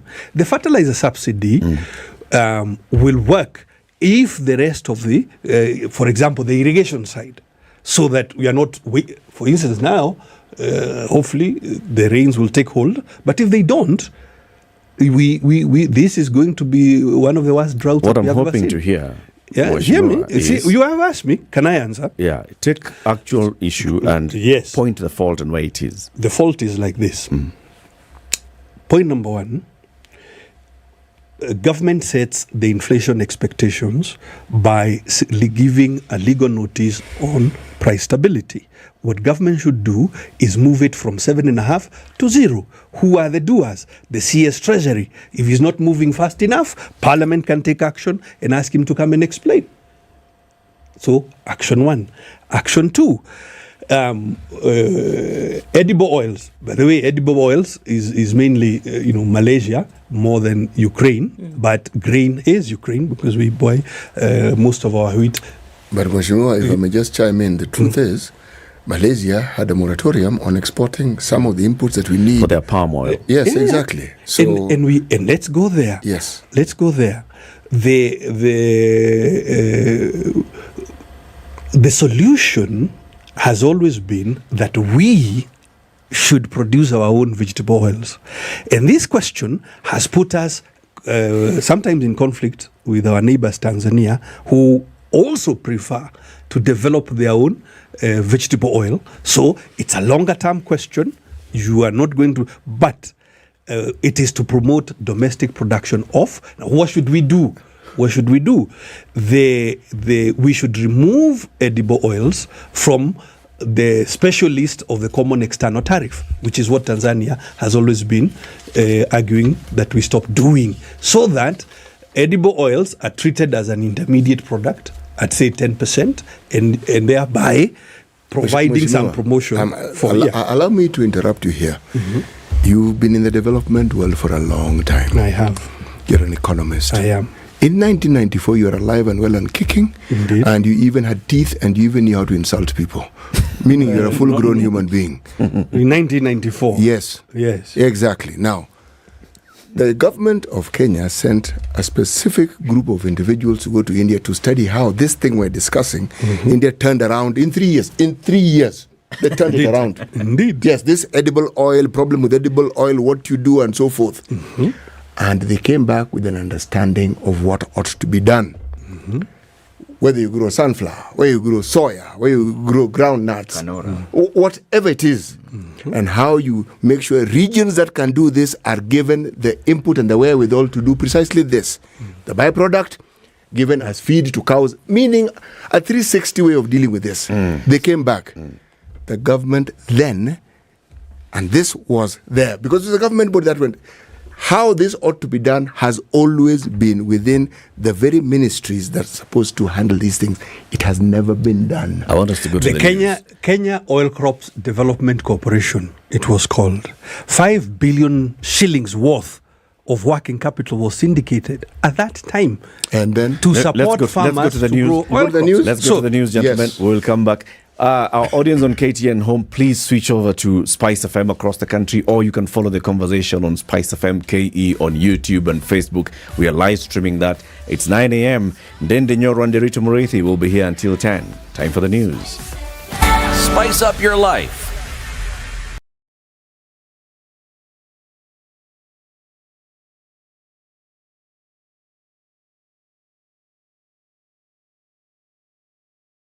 Top of the hour on Vibes Radio.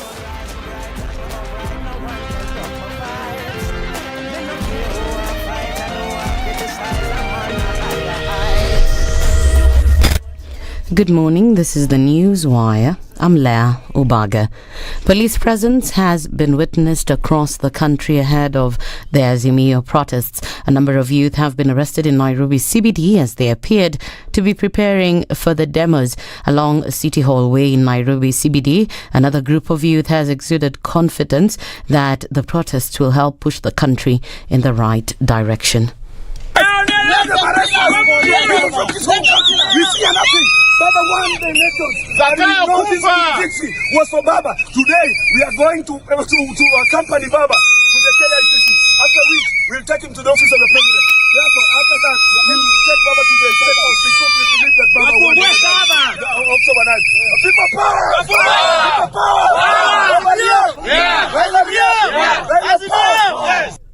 In Madara area, which is believed to be a hotspot due to its past experiences, normal flow of activities have been reported with noticeable police deployment. Elsewhere in Kibera, police have lobbed tear gas on rowdy youth who are stoning vehicles.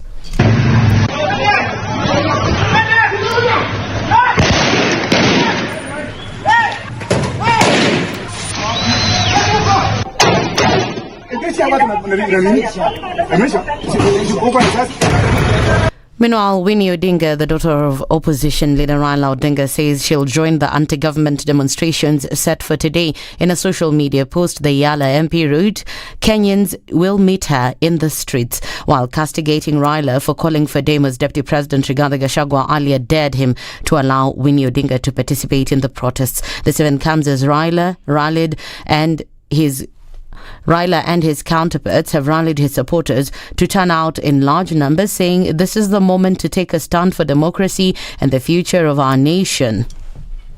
Kesho saa 12 unakuwa kule KICC. Sasa alafu tunatembea moja kwa moja. We know they are planning kuleta askari police in uniform waje pamoja uingiliane na sisi pale alafu walete furugu. We know all that. We must stop the pretense and do the right thing so that this nation can be established. Uko na haki to decide the destiny of this country, your destiny. Na ndio tunasema kesho we have a date with the destiny. Hatuwezi kuwa tunaomba Mungu nchi yetu iwe nzuri na vitendo yetu haionyeshi kweli tunatamani a good country. Kutokelezea kesho is adding actions to our prayers and to our faith. Detectives from the Directorate of Criminal Investigations are looking into the death of Elizabeth Githinji, a preacher who was found dead at the home of Kikuyu gospel musician Mirungi Dishan. Mirungi's ex-flame Elizabeth paid him a visit at his Kahawa West home on Saturday, according to a police statement that was recorded at Kiambu police station. There he told the officers that she had brought his suit from Nakuru, but that when she arrived at his house, she decided to clean both his house and his clothes before they were filthy. This is after he left and headed to Thika Road, whereby after trying to call Elizabeth, she failed to pick up her phone. However, according to witnesses, they feel Murungi did all he could by trying to take her to hospital, where she was pronounced to be dead. This event comes as her body has been preserved at KU, awaiting a post-mortem report. And moving on, chaos have broken out after angry residents of Emukaba area in Navukolo decided to break into a police station and take over justice of a police officer who allegedly stole the battery of a bishop. According to the bishop, his vehicle had a mechanical problem and he wanted to fix it so that he can go for a funeral, but the police officer came into the area where his car was parked and stole his battery. Huyo mwenye alitoa betri alikuwa na nyundo mkononi. Sasa nikamtuliza nikamwambia mimi ni mtu wa Mungu, sina vita na wewe. Hebu eleza shida ni nini? Hakuniambia. Na betri hiyo walikuwa wameweka kwa gari nyingine. Basi ndiposa nikasema rudisha betri kwa gari yangu, kwa maana sioni ni makosa gani nimefanya. Basi hapo na hapo wakaanza kujibishana na watu, walivuruka kabisa hata huko ndani wakafinya vitu wakitoa. That's the Newswire. I'm Lea Obaga.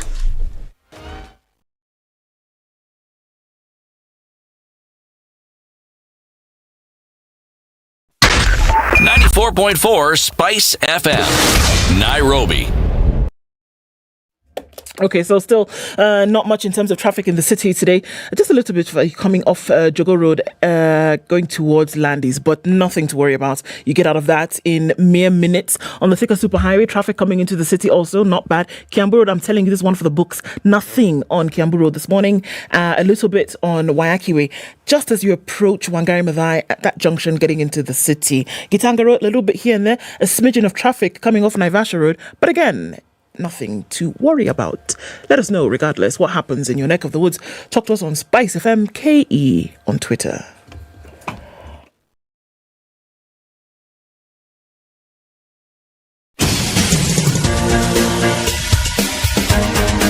This is the Situation Room, the home of hard-hitting political commentary and penetrating insights about the state of the nation. This is a talk radio experience like no other. The Situation Room, a place for hard truths, debates, and elevated conversations. The Situation Room, witty, political, engaging, deep, controversial. In the room, we have C.T. Muga, researcher, academic, seasoned political observer, a fountain of wisdom in these politically uncertain times. Ndu Oko, Nigerian by birth, Kenyan by choice, communications expert, Pan-Africanist, a truth seeker and believer in people power, and Eric Latif, agent provocateur, the man in the chair, seasoned journalist, news hound, a man who believes in punching up, not down.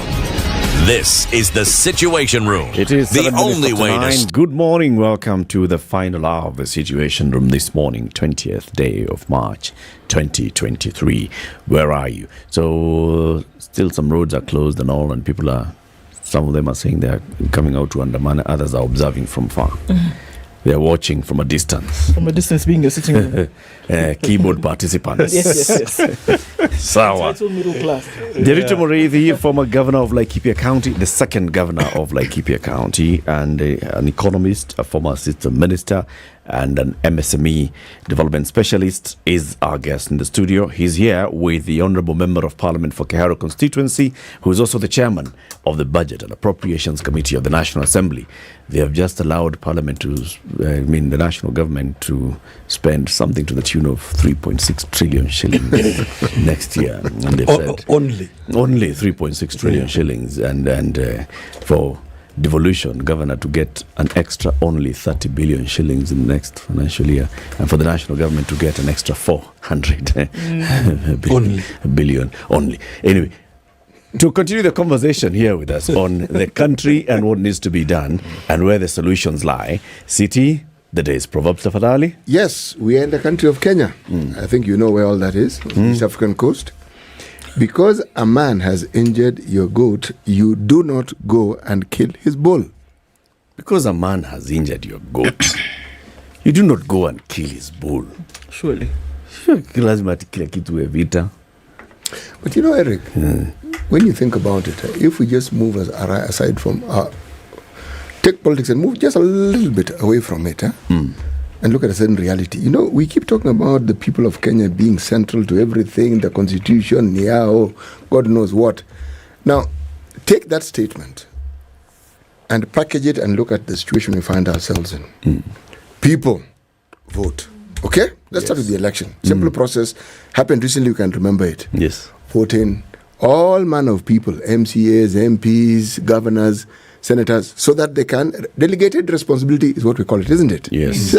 That's people, all right? Okay. Then, when these people have been elected, there are agencies, state departments, what have you. These people we've elected, we now delegate power to have them decide for us who these people will be, who will be in government to help us do all these things that we do on a daily basis. Still us. We are at the back of it, all right? Then now, these same people, let's now get granular. So we have Supreme Court. There's a process that we go through when we appoint or we determine who is going to be in the Supreme Court. You know why? Brother Nidi Nyoro here are among the people who sit and determine, yes, they do, whether someone's going to be a PS, a CS, Supreme Court judge, all these things, they determine. But that's us now because they're representing us. So we are the ones who have put those in power. Yes. Okay. Then you have a situation where we're now talking about demonstrations. Now, people come to the fore again. Now, you want to ask yourself, if indeed the people in their numbers determined who is to be the president of this country, if there is a demonstration called for and no one goes, the people will speak. If there's a demonstration called and people go, the people are again speaking. But what exactly are they saying? See, we cannot dismiss and say they are not saying something because they are. When we look at this country and what it entails, are we really addressing the issues? The plans this current government has, we've heard. Time, I agree. Time must be given. But what are the issues that can be addressed today? Forget tomorrow and the day after. Today and tomorrow. Because the future is really far. Tomorrow for some people is really far away. Today. Mheshimiwa. What, in your opinion, CT, yes, are the issues that need to be addressed today? Just hunger. Let's not go far with many things. Can people be assured that they're going to eat today? And I mean everybody. Today. Forget anything else. Today. First of all, the today. Forget roads, forget electricity prices, forget all those discussions. Today. Food. Okay. Let the government respond. Thank you very much, City. And I have to say that this show is very engaging because the people we are engaging with would qualify also to be panelists because they are very deep in the issues we are discussing. The long-term or medium-term solutions that I gave, when they materialize, they need to get Kenya still alive. Because we are doing it for people who are here and about. Yeah. In the short term, for us to make sure that everyone can survive. Beyond the irrigation projects I talked about, beyond the inputs, you remember maize and all the other crops have a season, and a season is in a matter of months, not days. In the meantime, we are doing something called drought mitigation. And what we have decided to do as a government is that whereas we have many benevolent people out there who are willing to assist us, whereas we have friends out there who are willing to lend a helping hand, it is the obligation of the government to make sure that we do whatever we must do within the resources that we have to keep the people who are very affected still having food. And therefore, what we have done is to allocate money as a government in the budget for drought mitigation that is short term, so that, because what we see, Eric and Muga, we are dealing with two things here. There are things that are short term in nature. What they need are interventions. The things that are long term in nature, what they need are policies. In terms of interventions, we are putting money to purchase food from within and without, so that we can be able to feed people as we wait for the results of the medium and long term plans. Beyond that, we have done something else as government. We have told the traders of Kenya to apply through AFA, which they have done, and we have given licenses to import duty-free maize, duty-free rice, and some retrobate of sugar, so that even as we wait for the crop to materialize, we at least have supplies to feed our people within the intervening months. And if you permit, City, allow me, because as so we come so that we also don't disinform people.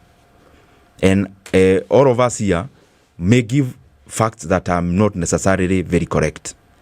I listened to the former governor, talked about comparative nature of economics, and he gave statistics about inflation, but he scattered around, and I'm sure you may not have the audacity to tell him that, but I can. He never answered any question that was asked by Ratif. I laid down the policies that we are undertaking and our action plans. Eric, you try to dig deeper on what is wrong with what we are doing. The only thing I had wrong with the governor is that it is an old thing. And I agree. A country is led by the person on the steering wheel. That is why we have had many policies before. We have had many pronouncements before, but majority of them have not worked. But then the person on the steering wheel is the person who determines whether, even if it's an old policy or an ill policy, whether it's going to work. This is already working. Let me ask you Fertilizer something. has never reached specific farmers in the country ever. It is now doing that. Yes, I do. Even as we look at this, even as you give a formula, as you give a recipe for something, another factor that is extremely important is time. It doesn't matter. You're going to put a seed of maize in the ground. A farmer will tell you 3 to 6 months, this thing will give us grain. You put a cake in the oven, the cook will tell you 45 minutes, we get a cake. And I think this is the thing that people are asking to know. Because time was preferred upon this thing when the president came into place. And he said, and those famous words, unfortunately, are etched in the memories of many people. By the time I put the Bible down, this and this and this will happen. So you cannot take away that from the minds of people. As time goes, people are getting a lot more nervous, and they're saying, you know what? It's becoming harder. The time is getting shorter. Can you prescribe the element of time to this thing? Give us time. Okay. How much time do you need? We need to see these things happening. Kenyans are hungry today. The situation in the health sector is bad today. Education is a problem still till today. So all these things, and they're saying give time. The question is, how much time? Can it be, is it something that you can actually prescribe, or you need to say, actually, we can't say how long, but we just need time? Thank you, Ndu. Some of the issues we are dealing with, as you have rightly put it, can't wait for tomorrow. And that is why I was trying to explain there before, and especially in matters of food. Because a hungry man is an angry man. And an angry man cannot be productive. And we are looking at Kenyans as human beings, but also as a valuable resource for our country. And that is why, even as we do things that will bear fruits in the medium and long term, I've explained that we are putting money to be able to feed our people in the intervening period. Secondly, we have actually allocated Kenya shillings 2 billion to be able to feed the children in areas that are in dire need of food when they go to school, so that we have even we have double-pronged approach, so that we have people in school, that is education, but also we have them fed. So all I'm trying to say is that we have put in enough resources to be able to check the matter in the intervening period. But I was in the process of demystifying some of the issues that the governor was unable to respond to.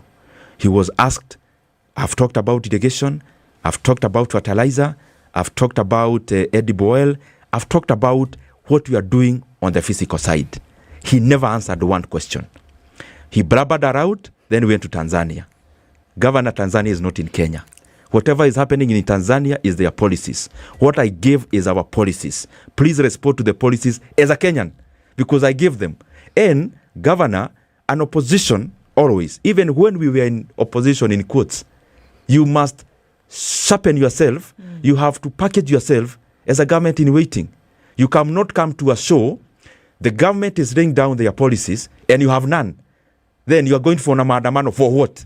That is the kind of solutions that Kenyans are looking up to in terms of us as leaders. Before Nderito comes in to respond to that, I want to add a couple of questions to you. So you've talked about, in the supplementary budget, you have put in money for relief food to cater for people who are right now affected by droughts and hunger.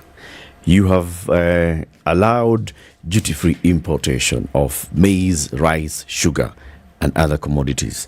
You have put in 2 billion shillings for school feeding program. Those are things that you said, the immediate, the now.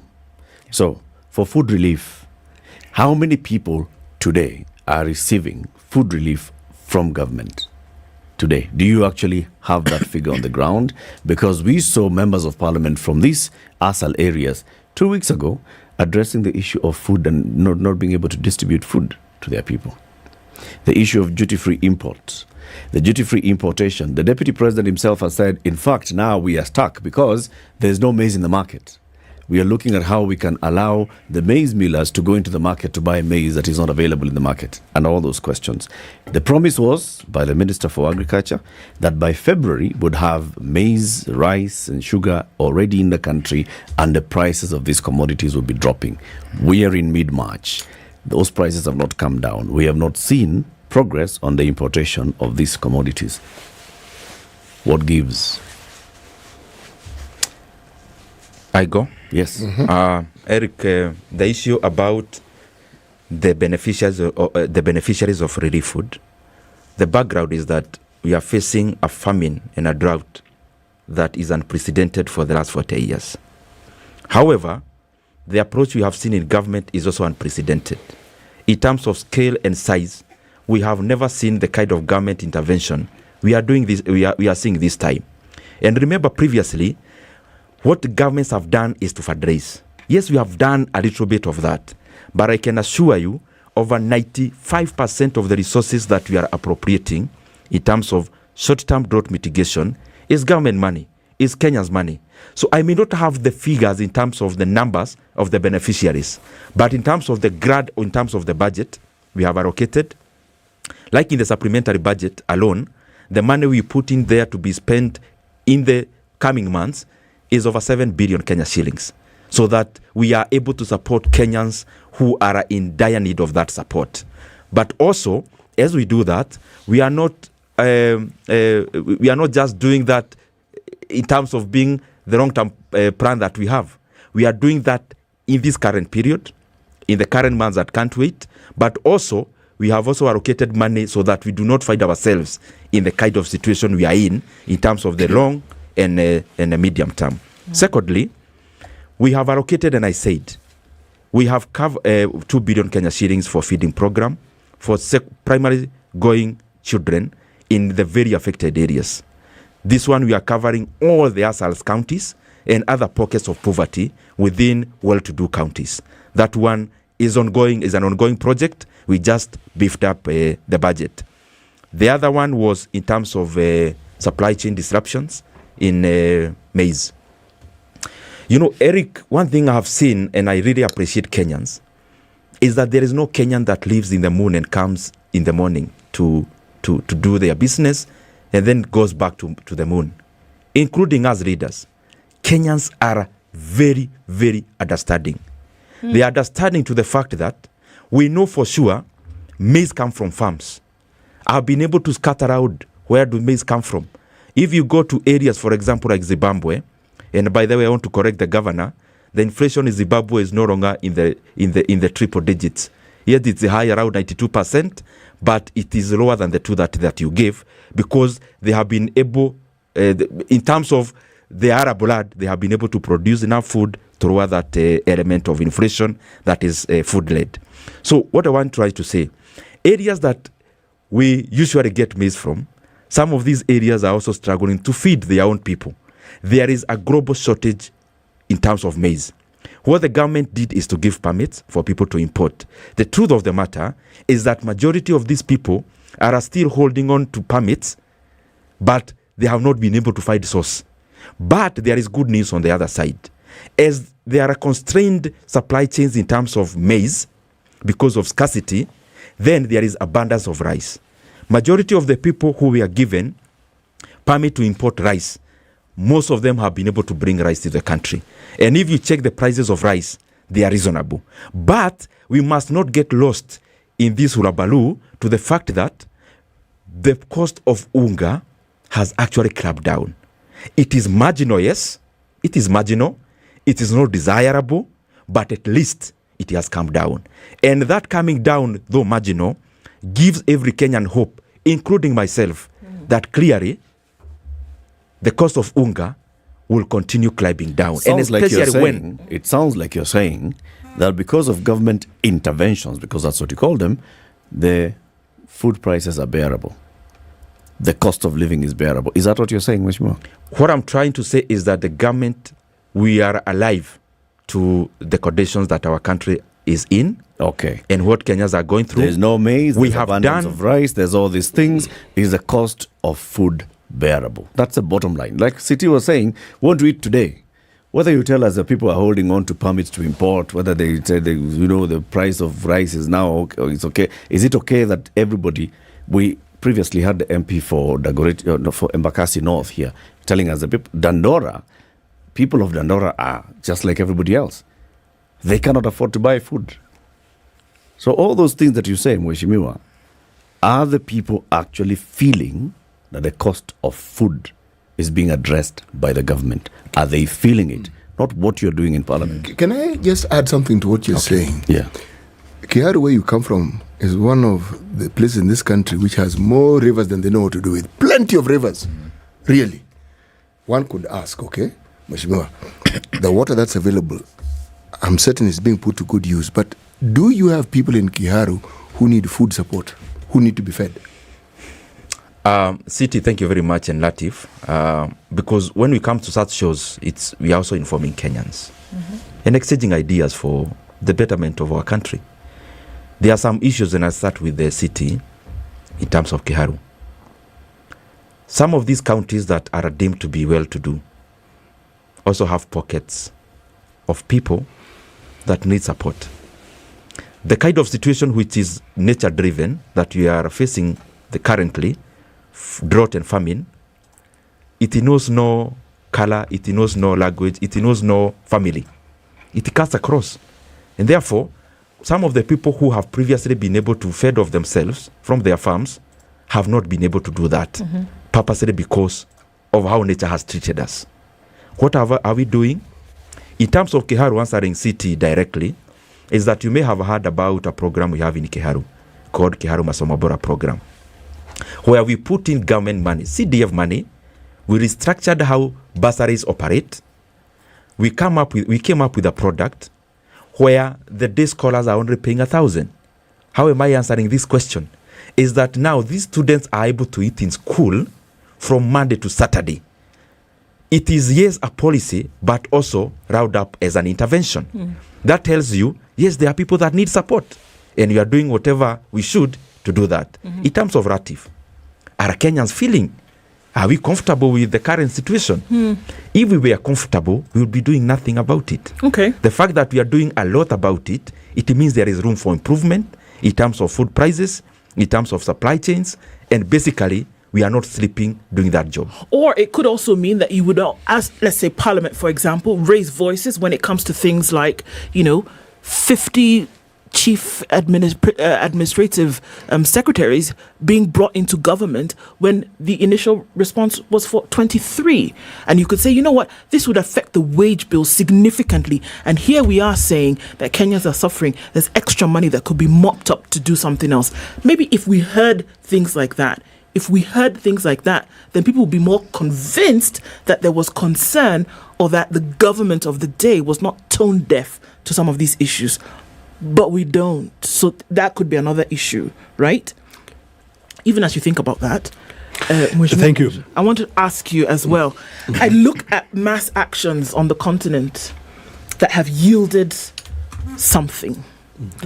And I mean, many come to mind. If we want to look at Egypt and part of the Arab Spring, if we look at shutdown Namibia when women and men went into the streets of Windhoek and said, look, we cannot accept this sexual violence anymore. And it led to policy change. Today, we see in Parliament in Namibia, certain things have happened as a result, direct result of that mass action. I think of Nigeria and I think of NSAS. Young people did not leave the streets until the government of the day said, you know what, we're actually going to get rid of this rogue police unit and, do something else with it.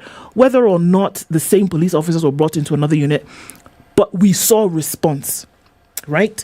Many other examples that we could call up from around the world. In this case, with what would happen today in Kenya, what would be the direct result of this mass action today? What is the hope that would happen as a result of people, going and protesting silently, peacefully, or otherwise?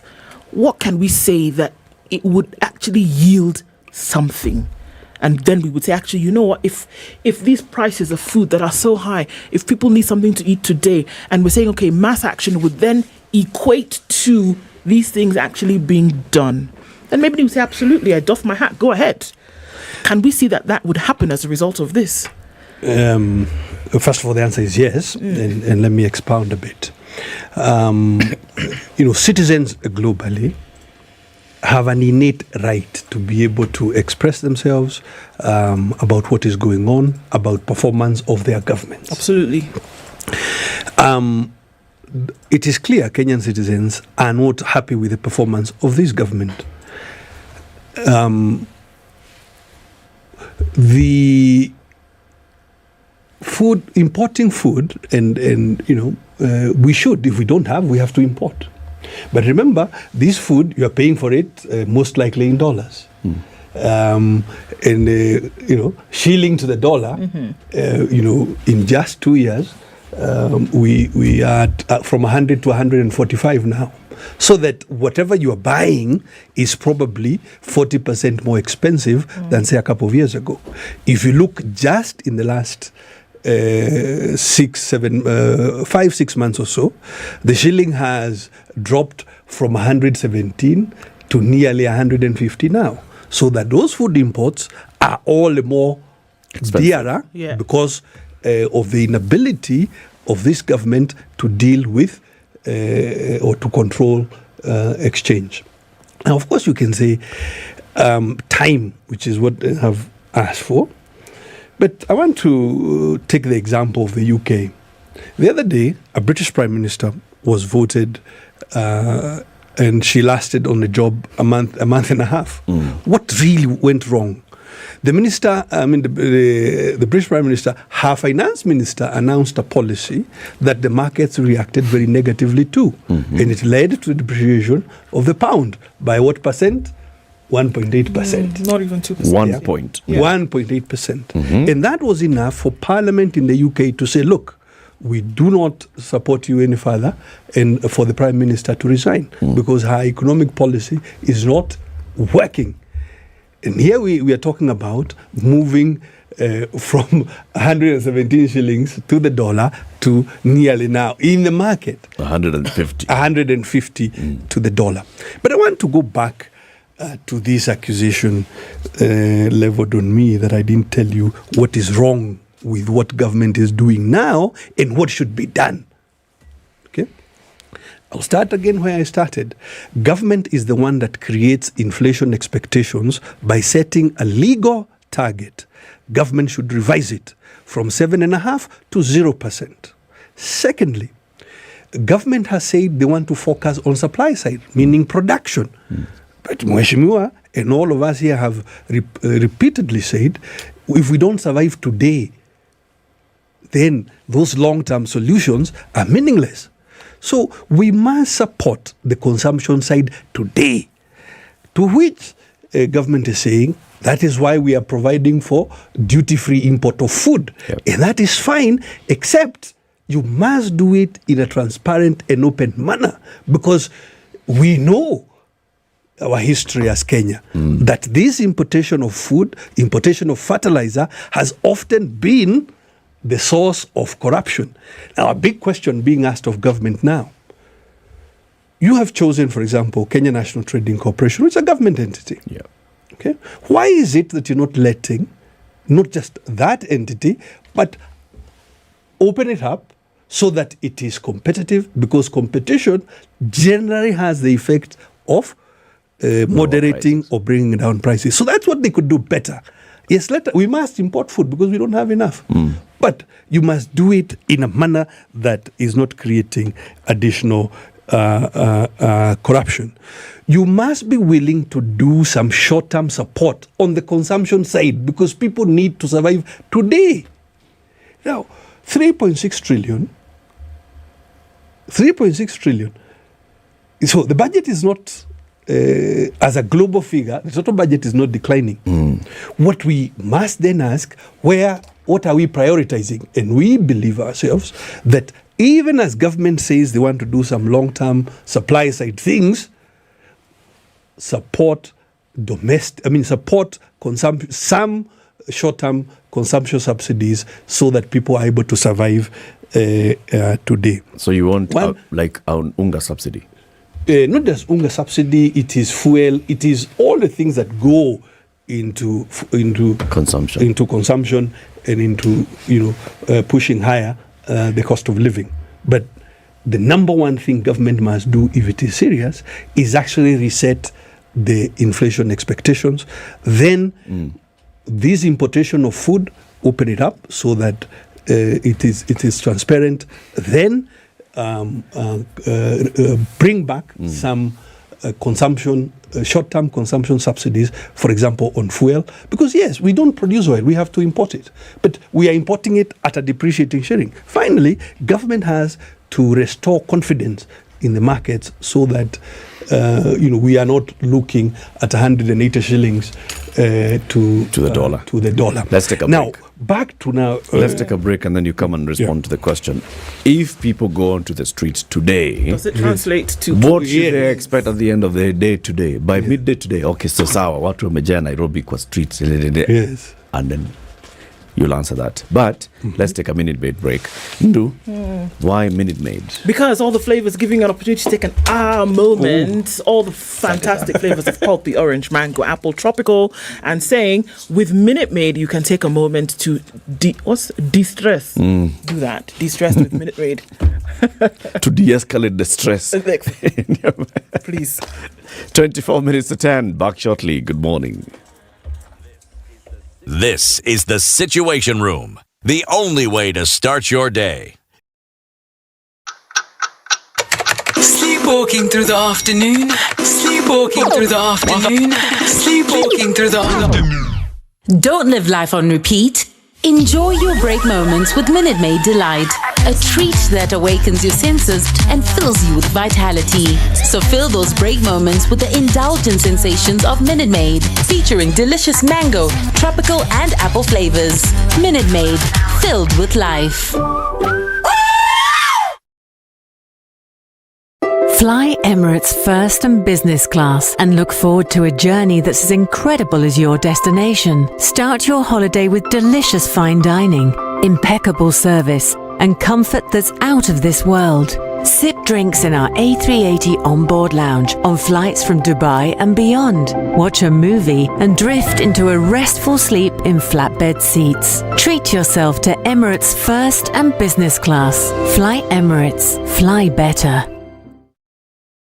Mature, intelligent talk every morning. Unright. 94.4 Spice FM, All right, Nairobi. So we're looking at not much in terms of a heavy traffic situation today.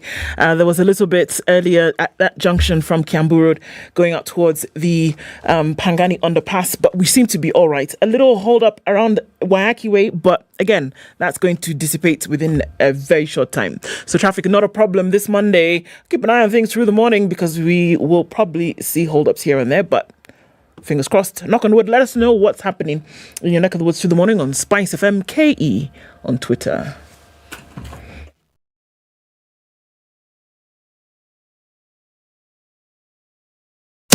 Business news with Spice FM. I'm Leah Umaga. Foreign investors have dumped over 4 billion Nairobi Securities Exchange shares in multi-year sell-offs, which have left a more volatile bourse and low stock prices. An analysis of data from the Capital Markets Authority shows foreign holdings of listed equities fell by 4.3 billion shillings units between November 2019 and November 2022. Liquidation of holdings has been traced by analysts to multiple adversities, including the COVID-19, the interest rate jumps, and present foreign exchange rate crisis. NCBA Group has seen the sharpest drop in foreign investors' holdings, with foreign ownership of the stock falling by 71% from 1.29% to 0.37% of an equivalent of 6.1 million shares. Weak February diaspora remittances did little to support the country's weakening forex reserves, which have since dropped to a 10-year low. Weekly data from the Central Bank of Kenya shows Kenyans working abroad sent home 39.9 billion shillings, 3% lower than 45 billion shillings the previous month. This is the lowest that has been received in 7 months since July last year. Power Financial Wellness is looking for a Power Financial Wellness officer with a bachelor's degree in a business-related field with at least 2 years plus experience in sales and business development. Suitable candidates are required to send their CVs and cover letters by 24th March 2023. Visit jobs.digger.co.ke for more information on this and other jobs. Digger Jobs, your credible and trusted jobs partner.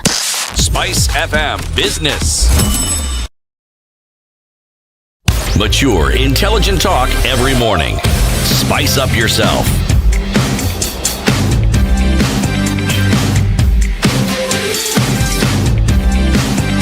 Mornings done right. 94.4 Spice FM, Nairobi. Please respond. Thank you. People go to the streets today. What are the deliverables? What is it that we expect to tick the box at the end of the day? Mass action globally in citizens stepping out to voice. And I'll go back to what CT raised a few minutes ago. I mean, they are saying something. Now, if government exercises wisdom, they will ask themselves, what are these citizens saying? What is it that is making Kenyans angry that they are out on the street? If government is minded, government will stop giving us excuses. And government has this habit of saying, oh, Nderito and new people, you are in power, you stole, you did that. I mean, if government has any evidence of wrongdoing, people should be charged in a court of law. That's what courts are for. I mean, but we cannot have the highest and I mean, the totality of government, the frontline leadership of government. All we hear day in, day out is that things were bad in the past. The people who were there in the past did this or they did that. Well, enough is enough. You are sitting in a position right now, so solve it. So, and that is what Kenyans are saying. Okay. Now, Kenyans are saying we don't trust this program. You are saying that you have a program to solve our problems.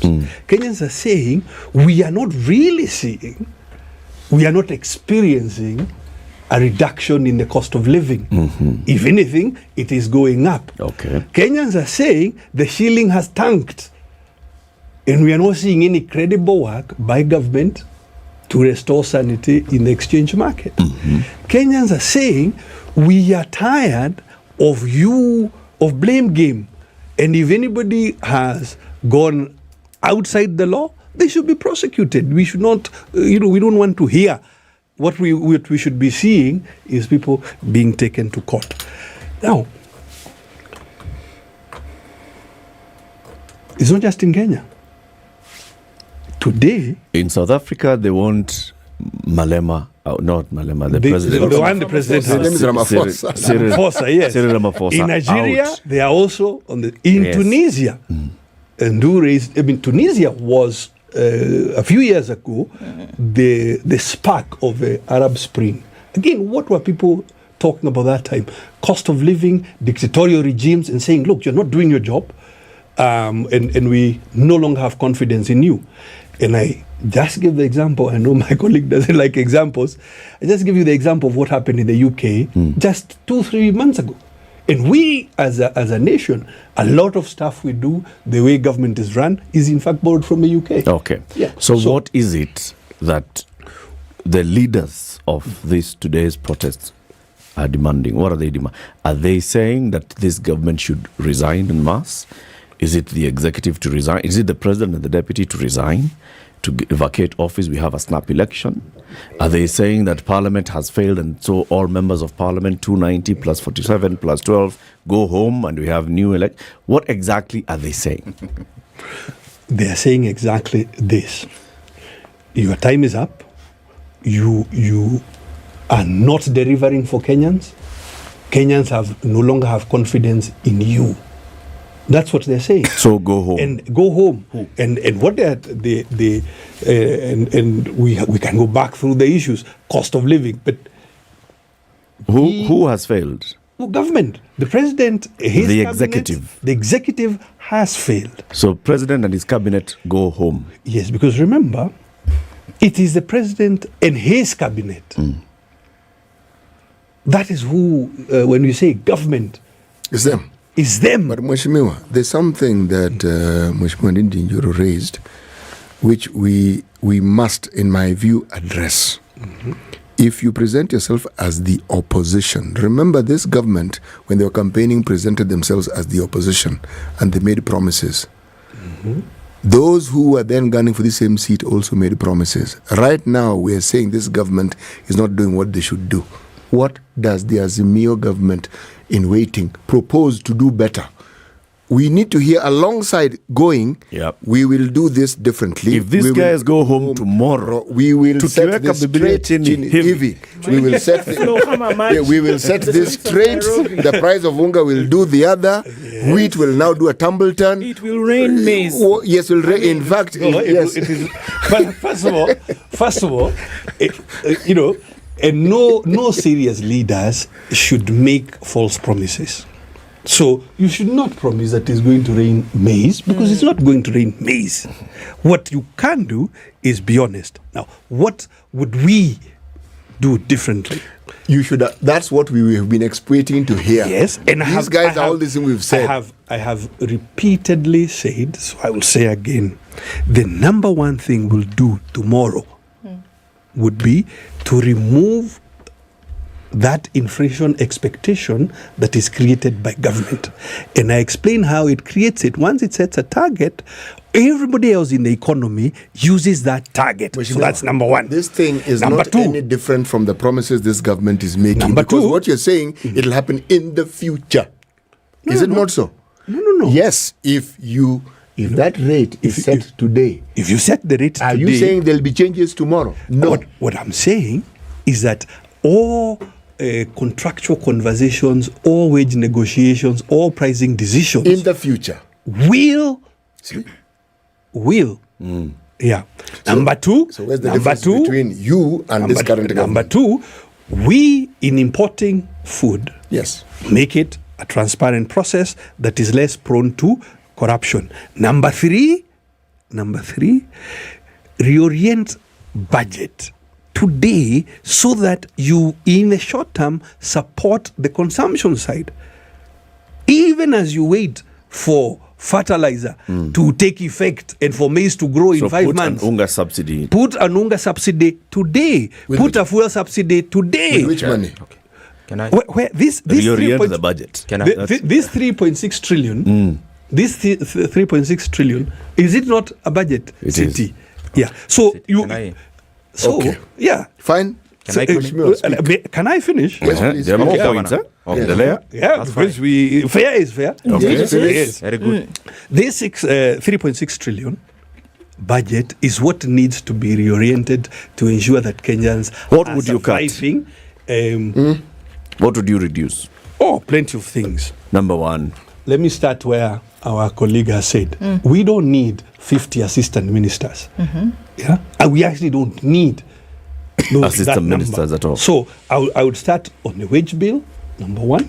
Number two, I would reset the interest regime. Remember, as we explained almost an hour ago, we sit here, that once you set this high target of inflation, it forces you to set a very high level of interest rate. So the bank rate today, the central bank rate, is around 9%, which means government is paying for its debt at that level, and it doesn't need to be. So what would we do differently? We would reset the interest rate regime lower so that our own borrowing is at a lower price. What else would we do? We would lengthen the maturity of government debt today so that we are borrowing more long term at lower interest rates. What would we do different, City? I'm nodding. You're an economist, and what you're saying falls into the realm of wonderful economic theory, things which, if implemented, certain outcomes would be there. I wish the two of you would address the one elephant that dogs everything we are saying. Everything you're saying, Mheshimiwa, can happen, and it can actually happen if the will is there. We lose 2.79 billion daily. Daily. Yes. Daily. On? Corruption. Indeed. Azimio doesn't have a clear plan of how they're going to deal with it.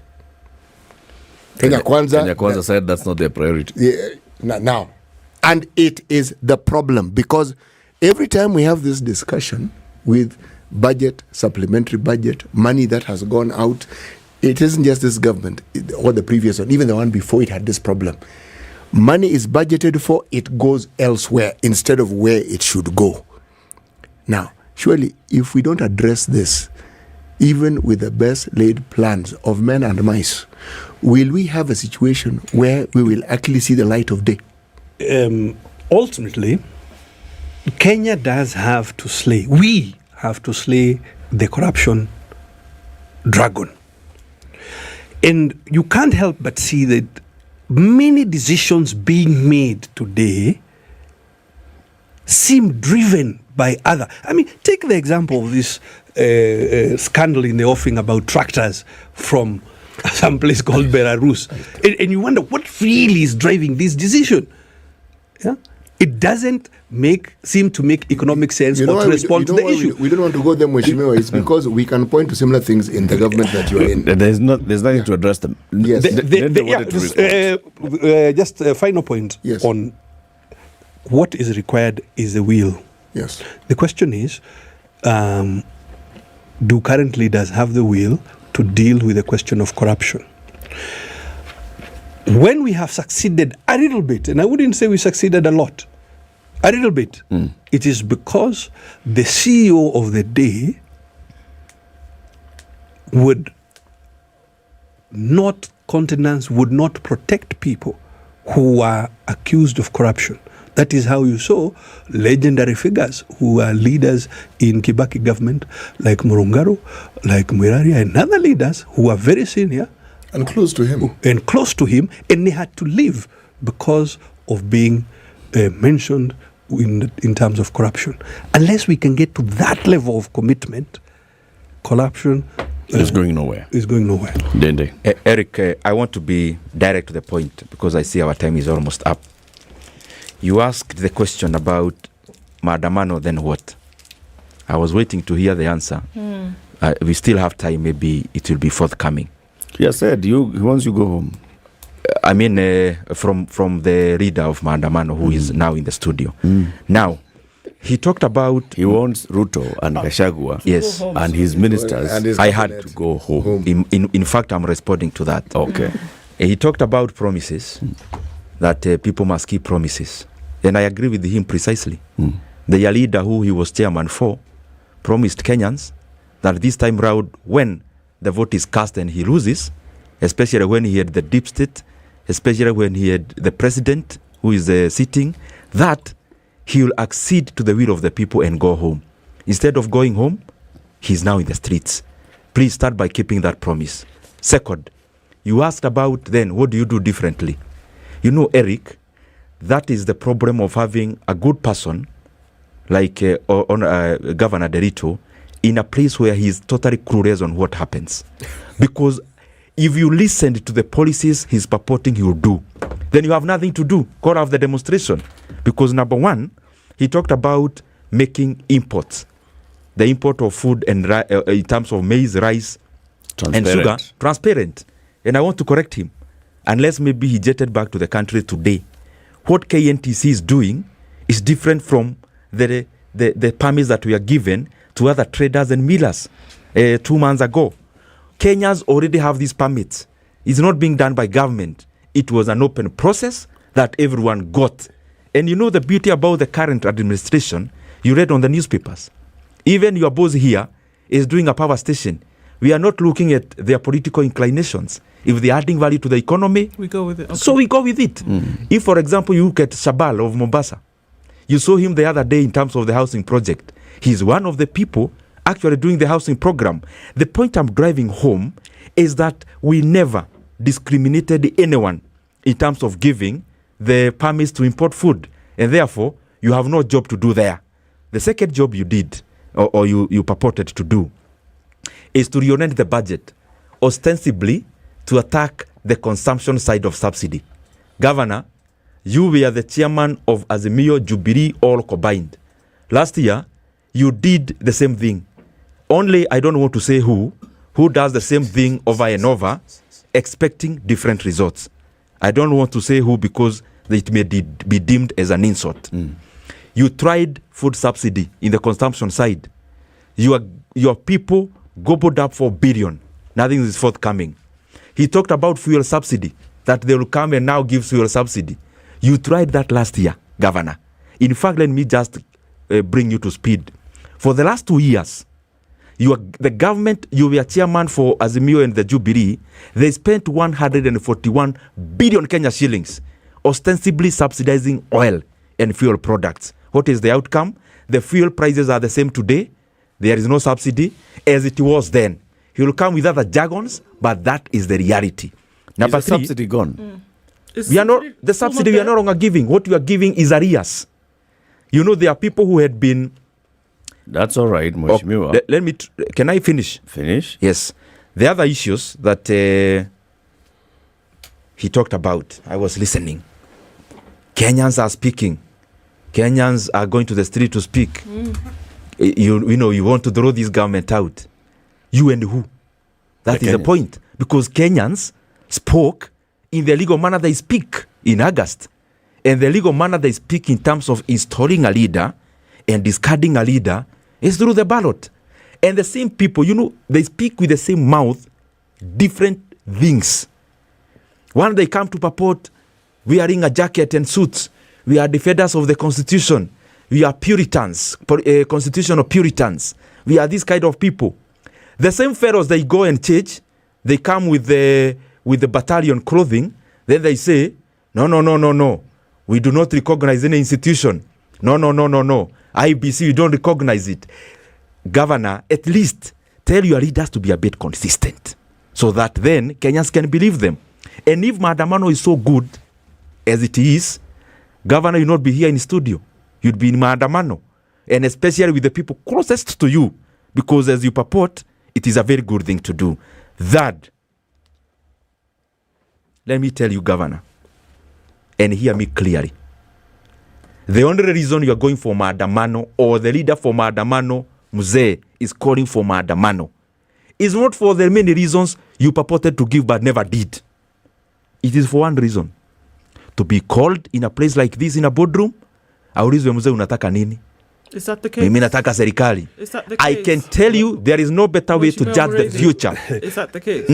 Of course it is not. Governor, hold your cool. Of course it is hold not the your case. cool. It is my time. To a question that I've been asked. No one asked you any question. We have a minute. No one asked you any question. There is no reason to be insultful. The only reason I have not insulted anyone. You know, guys, when we speak the truth, you say we are insulting you. Peace. Let me tell you. He has broken your goat's leg. Leg. Can you just kill his lamb? Let me just finish. The only reason he's calling for Madamano, and there is no better way of judging the future but by the past, is that judging by the past, when the loaf of bread he's given even 2 slices, then the prices of food are good, the cost of everything is good, Kenyans are happy. Just because you are happy and you are keen by appointing them in various positions, doesn't mean you have fulfilled anything. Therefore, I want to put it plainly. This time round, and they hear me clearly, you are dealing with a different president. You have blackmailed Kenyans for too long. This time there is no more people to blackmail. I want to ask you a question related to that as we conclude. Final question. If we have 10 Kenyans, 20, 15, 200 that come out to the streets today in response to the call for protests, are you willing to listen to them? Latif, there is no government that has been open as the current administration. Anyone with any idea, we are always a Masinani government. All of us, leaders in MP's position, the president himself, open door policy. And therefore, anyone with an opinion has always been heard. That is why even the people from opposition, the former colleagues of the governor, they are coming and we are listening to them. And whatever opinions they have, we are inputting them in our policies. Are you really listening? We are listening. But I wanted to make this point clear. Final point. You have blackmailed Kenyans for too long with Tinga and your battalion. This time you are dealing with a different cadre of people. We are not going to be blackmailed. There is no mkate nusu. There is nothing. You will adamana, you will go nowhere. But you are not acceding to selfish demands. Unajua ulisema hivyo 2018 ukiwa ile side nyingine. Yeah. You know what happened. First of all, we've come to the end. As we close, we've come to the end. We actually have 5 seconds. There is no reason for Kenyans to insult one another. Those Kenyans who are going on the street, they will do so and will do so peacefully. There is no reason for the government side to get scared or insult us. Derito Mureithi and Ndende Nyoro, thank you very much for joining us today. Thank you for tuning in to Kenya's biggest conversation. What's up your life? Have a lovely and peaceful day. See you tomorrow. It's 10 a.m.